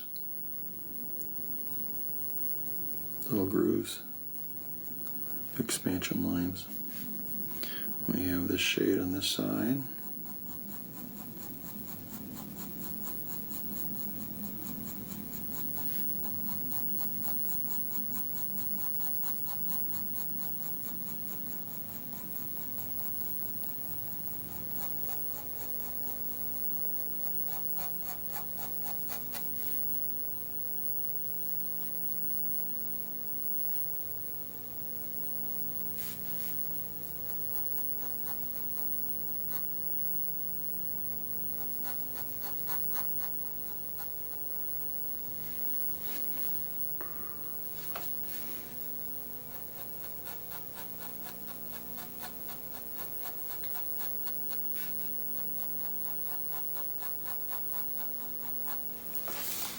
Okay, I think I'm getting some of that refined down there a little bit.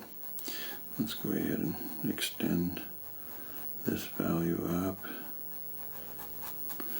There's a lot of things that you could do that would just start creating almost bands, and we don't want to do that. Just go lighter, lighter, lighter. Just softly give a transition into the center. This needs to be defined a little bit more.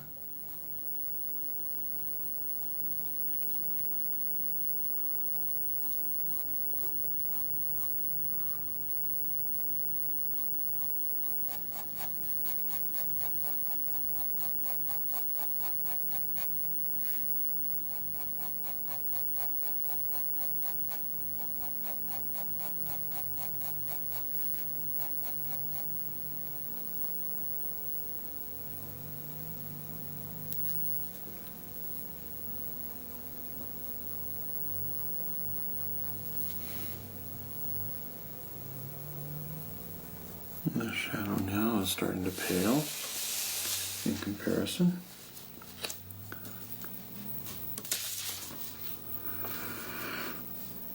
I can reinforce this a little bit. I want to do just a little more here, and I think I'm going to go to my HP. Okay.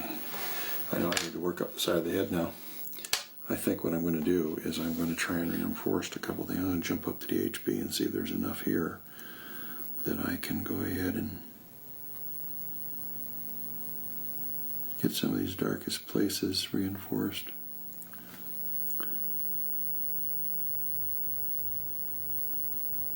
And at the very top, I want it to be the darkest. This helps us go up into the nose instead of right directly in, remember? Don't want to leave just a line, doesn't say a thing.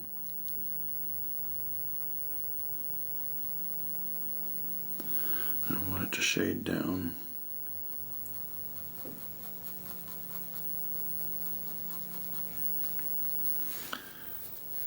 Let's see if we can reinforce this a little bit.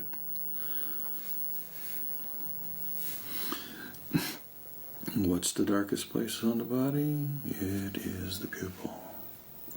At least as dark, that's what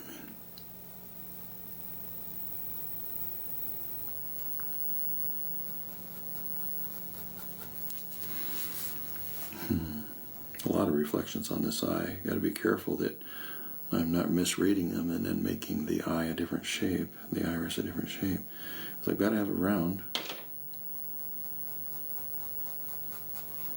Got to have it round.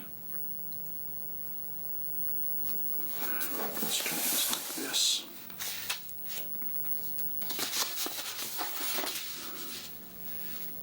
So I can see the curve better.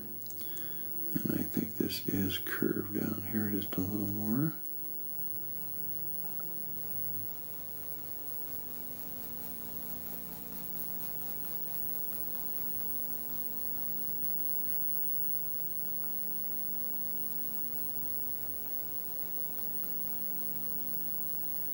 Just coming up with the darkest base for these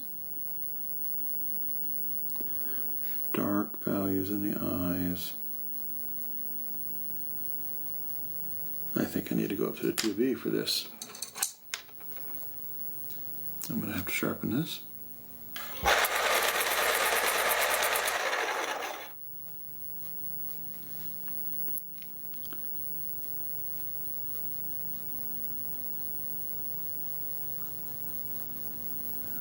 Still want to be very careful that I'm not laying this on any harder than I have to.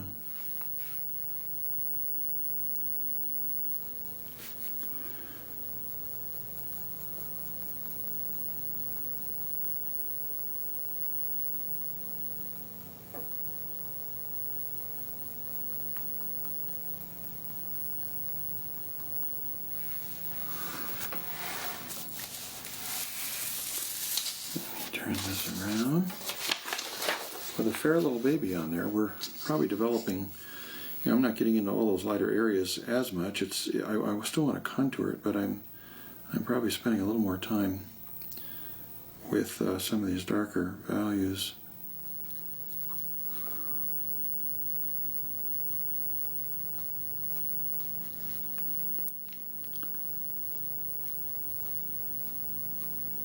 Using my tapered stroke on the eyelashes, really a wonderful stroke to have for that.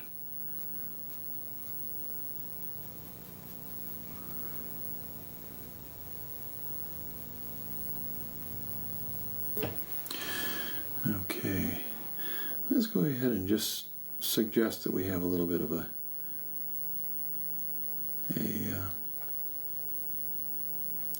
highlight there on the tongue. Don't know what we're going to do yet, but we can start blocking in these highlights a little bit. And not that that's the right value, but at least we can get an idea where we want them. And maybe a couple places like this, just to reinforce it again. Soften the edges of some of these. I don't want them to be too much like cuts or cracks and lips.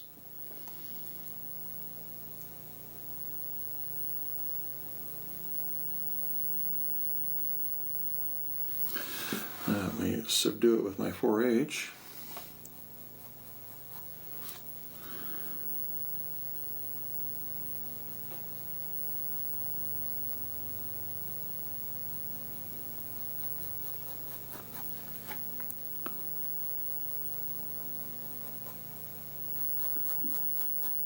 Now I'm knocking this back, toning down this highlight, making sure that even though it's a highlight within that side of the face with the other darker values, that I don't have it just flatten everything out, or I'll have to start all over trying to find my contour. And I'm going to have to move these, rotate this around a little bit. And I've got some funny patterns developing in some of these values here. So I'm going to fill in a couple places again before I continue on with my normal stroke.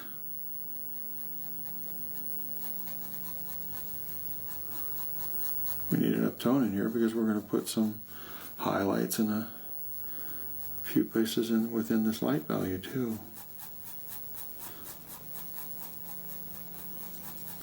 A little glisten on the lip up there as it goes towards the corner of the mouth.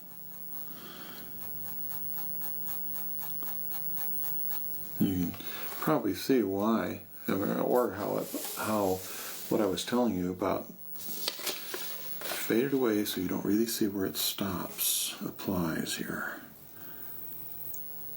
Because if I were not working through that, see, those are just exercises so that when you're in here, you're not just leaving harsh edges to every little patch you put on, every little bit you add. Okay, I want to really start getting more underneath this lip, the bottom lip, down to where the chin starts coming back out again.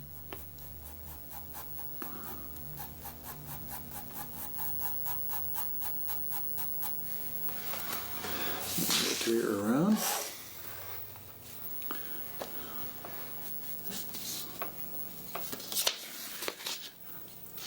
Oh, I'm seeing the light is showing up some contrasting places here. Every time I turn around, I see something else that I didn't see from the other direction. See if we can get a little more value in the core of this, because it comes towards this light and it has a subtle reflective light, where it goes away from that major light source.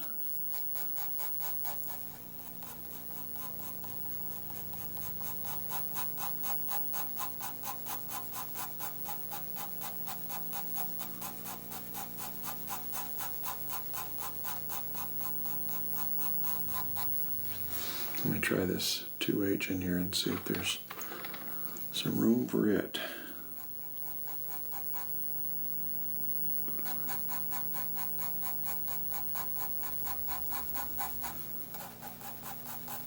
This looks blotchy through here.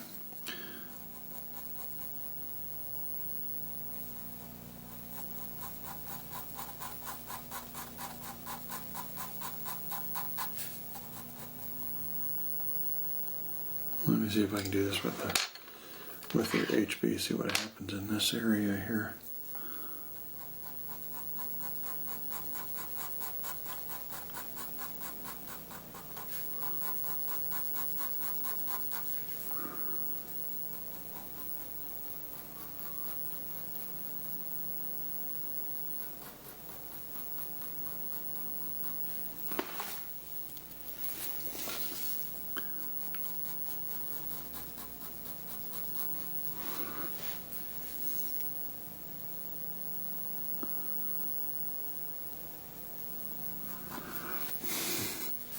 I think one of the things that my students are often surprised at is how close they were to success. And it's a really discouraging thing. If you don't think it's working, and you're convincing yourself that you're way off track, it just stymies you. And probably affects a lot of the rest of your drawing. But I'd love to be able to come in there and just show them, oh, watch, just this right here.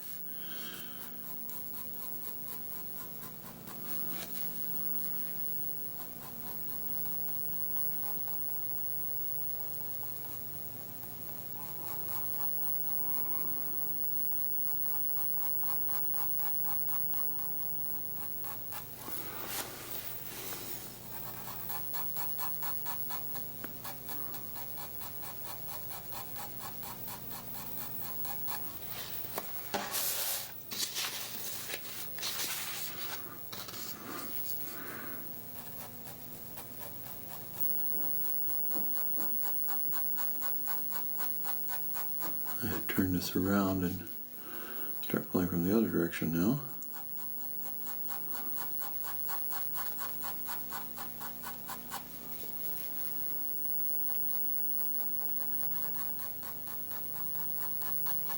Yeah, my HB is what I'm working with.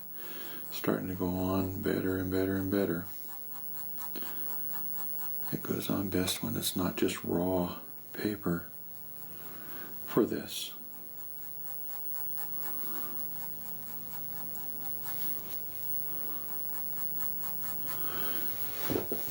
Yeah, baby is not necessarily, like I was saying, quicker. I got more refining to do to make sure that she's going to be just as smooth and soft as can be and read well.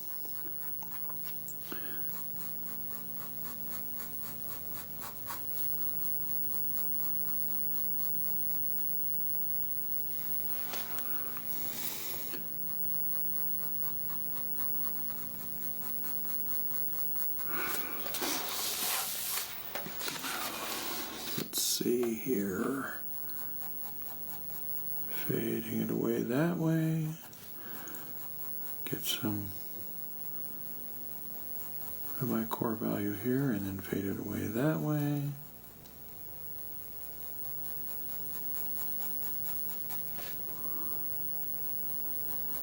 Let's tone it down a little bit.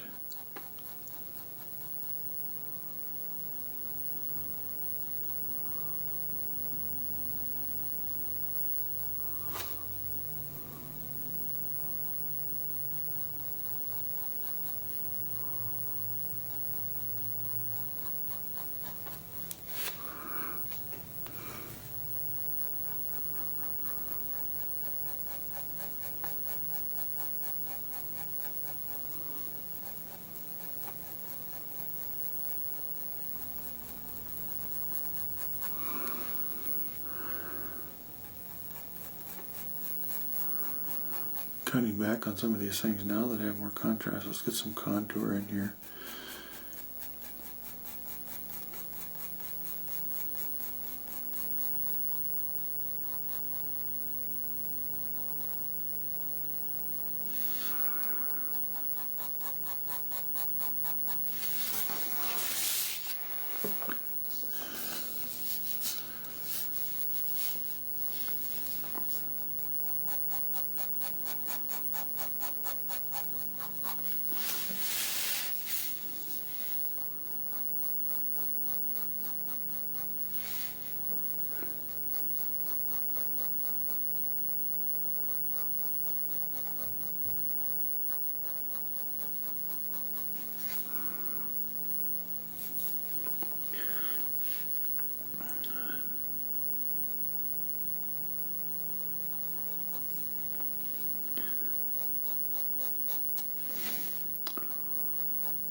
Going back to my 4H from the HB as I'm breaking new territory in here and trying to smooth this out in the lighter areas.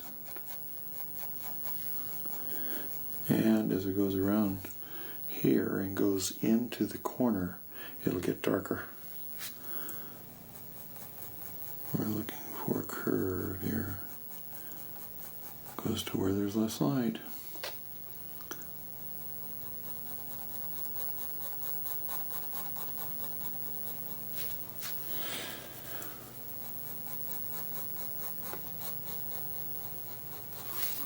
Going back to my HB.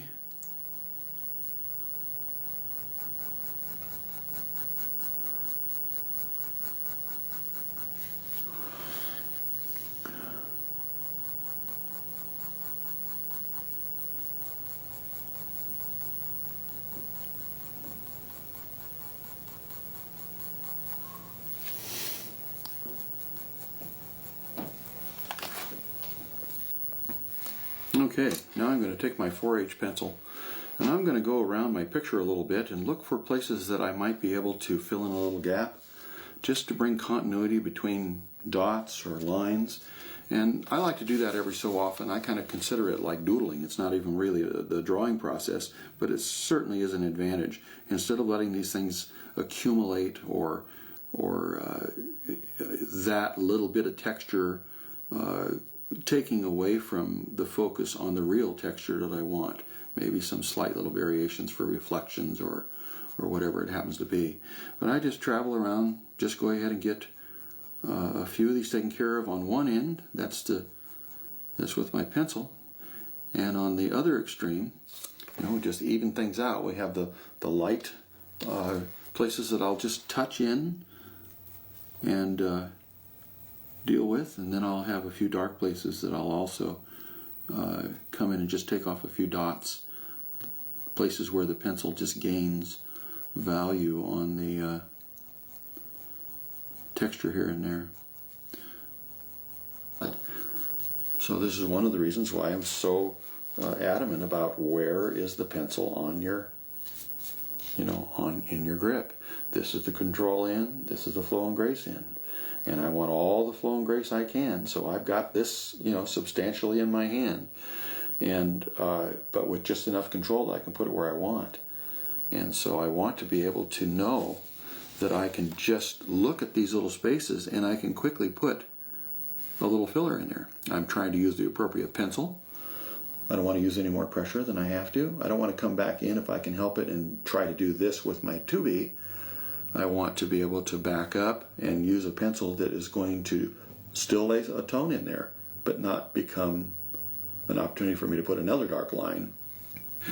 You'll notice too that I have not done much with the hair. I am not going to.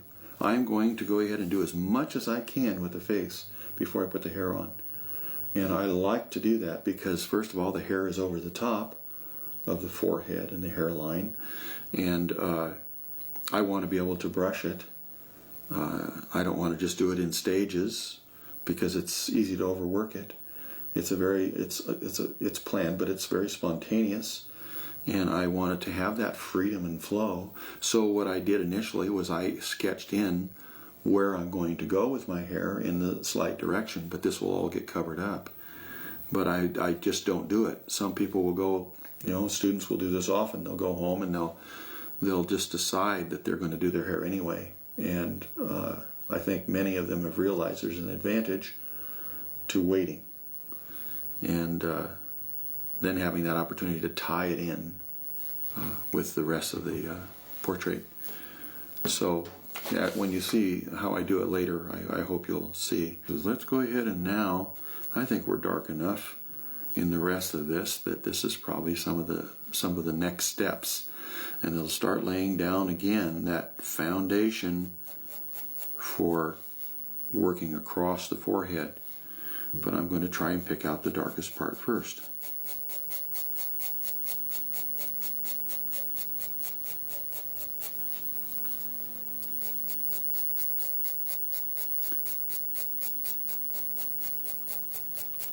Go out lighter, lighter, lighter. Always leave yourself a transition. Even if it's going to be that same color farther out, it's still better than trying to reach too far and losing your control and your pencil and or constantly shifting. I just like to build this base, leave that transitional soft edge, and then I can go ahead and add on to it and make it longer and longer if I want to.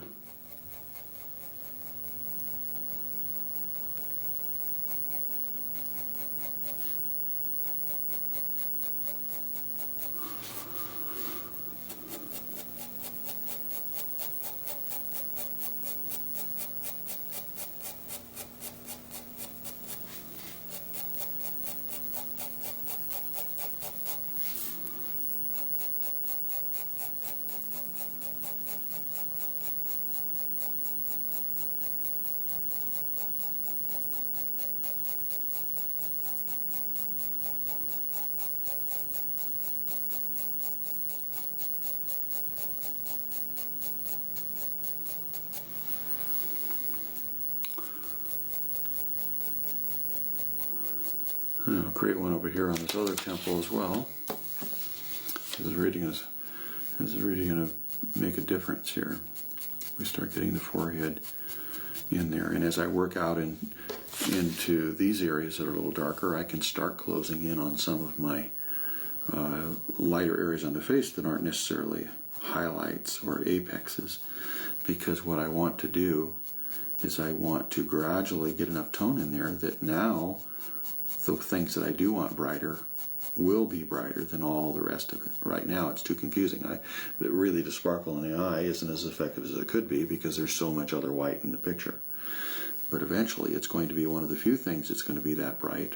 The apex on the cheek, the reflection and apex on the end of the nose, all those things will be a little brighter than the rest of the picture, and it's just going to help your mind make sense out of it and get the ultimate dimension, bring your attention to where it should be brought, and all those things.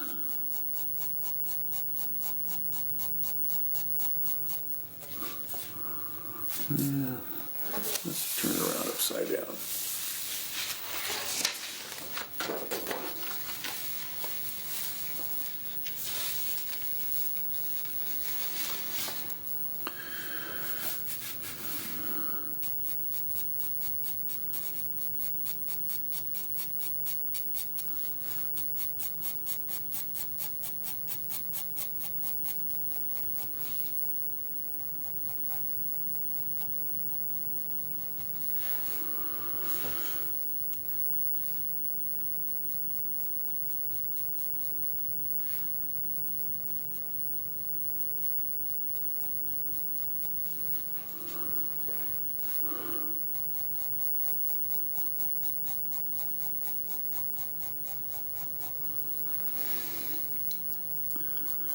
Always trying to line something up too. So I'm looking at this, I'm looking at a relationship with that. Same thing I was talking about before. That this is an opportunity. Here's this highlight here, and here's this lobe. It goes right along the left side of that. So I want to constantly be doing that. This is a natural way I approach my picture, and it helps me continually correct or maintain or whatever my proportions. Angles are just a wonderful thing.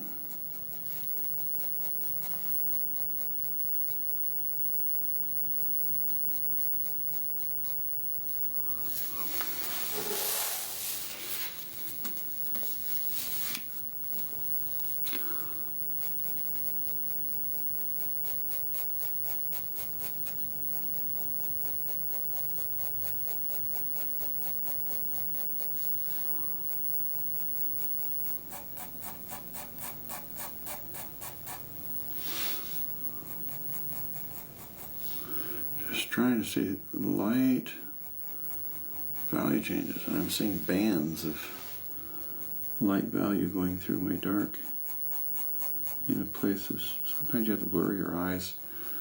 Sometimes it's good to get back away from your picture. The further you get within reason, you can see it more as values and shapes and things like that.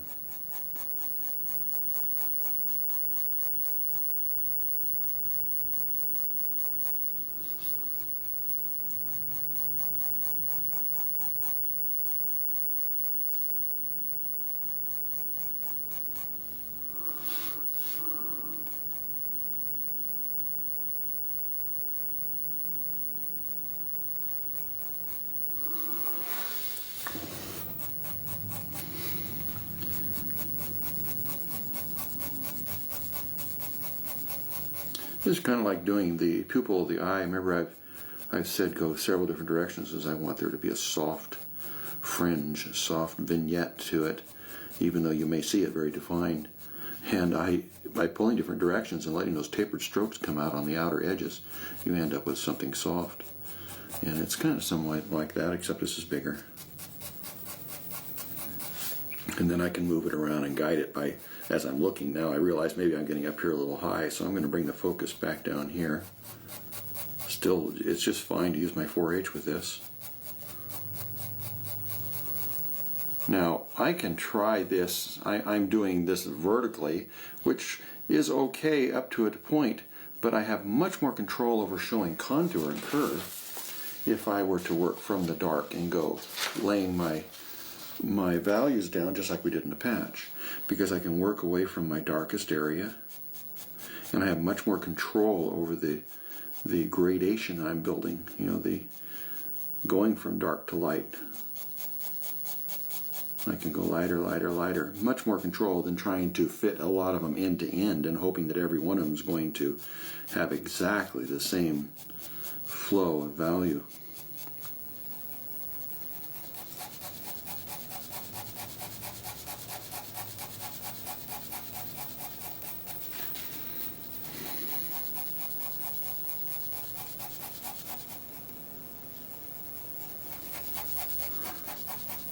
Working on this core value here, making sure that it's still a little bit darker in the center, ever so slightly, because I still want that wonderful contour and flow and grace.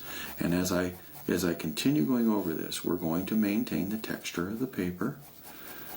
It isn't going to be like it's just smoothed out and burnished, like I was telling you with a tortillon or a finger or a piece of cotton or whatever you might have used. And I just suggest you don't. You will always bypass some of the things that you, I'm sure, like about this method. When you look at it overall, it's some of the things that your subconscious mind picks up on and you just can't duplicate. But you can sure take away if you're not careful. We're working on this. Just wanted to, I saw that this angle was a little funny. It doesn't take much to suggest that something's going completely the wrong direction. It looked like it was coming back into the face. And then again, let's go ahead and take our straight edge and just find out if this right here is actually straight. It looks pretty straight. Sometimes you really have to get a comparison. If anything, it bows out from it, but I think it's pretty straight. And if we have something that's going the opposite direction or different, yes, this is going the opposite direction. It's bowing in like this. And even though I had a sense that it was, I want to make sure that I correct that.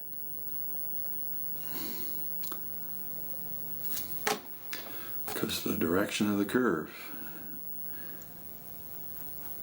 makes a big difference. Refining edges. Can't go past anything that doesn't have a clean edge. I didn't say a line, I said an edge. We have to be able to separate those two dimensions. We don't want this ear growing out of the side of the cheek.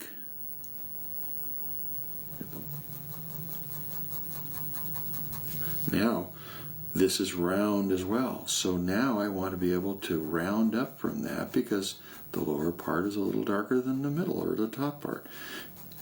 The middle. Same thing on a chin. I can go ahead and show what's past the chin, and the neck is often going to be darker unless there's some unusual fill-in light. Now let's go back in and work on that inner part of the ear too. I don't like the fact that I don't really have a bowl, that larger area really looking like it's recessed back in there and shaped in a way that I'd like. Now I'm going to come out here and increase this value a little bit. I've gone back to my 4H now. There's plenty of room for my 4H in here. I'm not having to press too hard. I'll still be able to remove it if I want.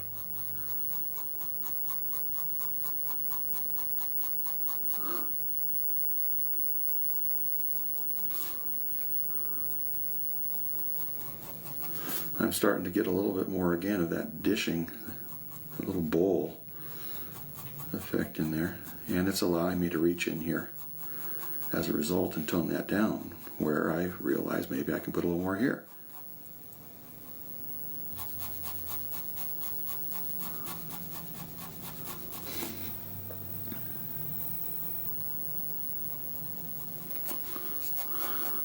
I'm looking at this little indentation through here. I want to make sure I capture that because that's the structure of her bone structure and her forehead there.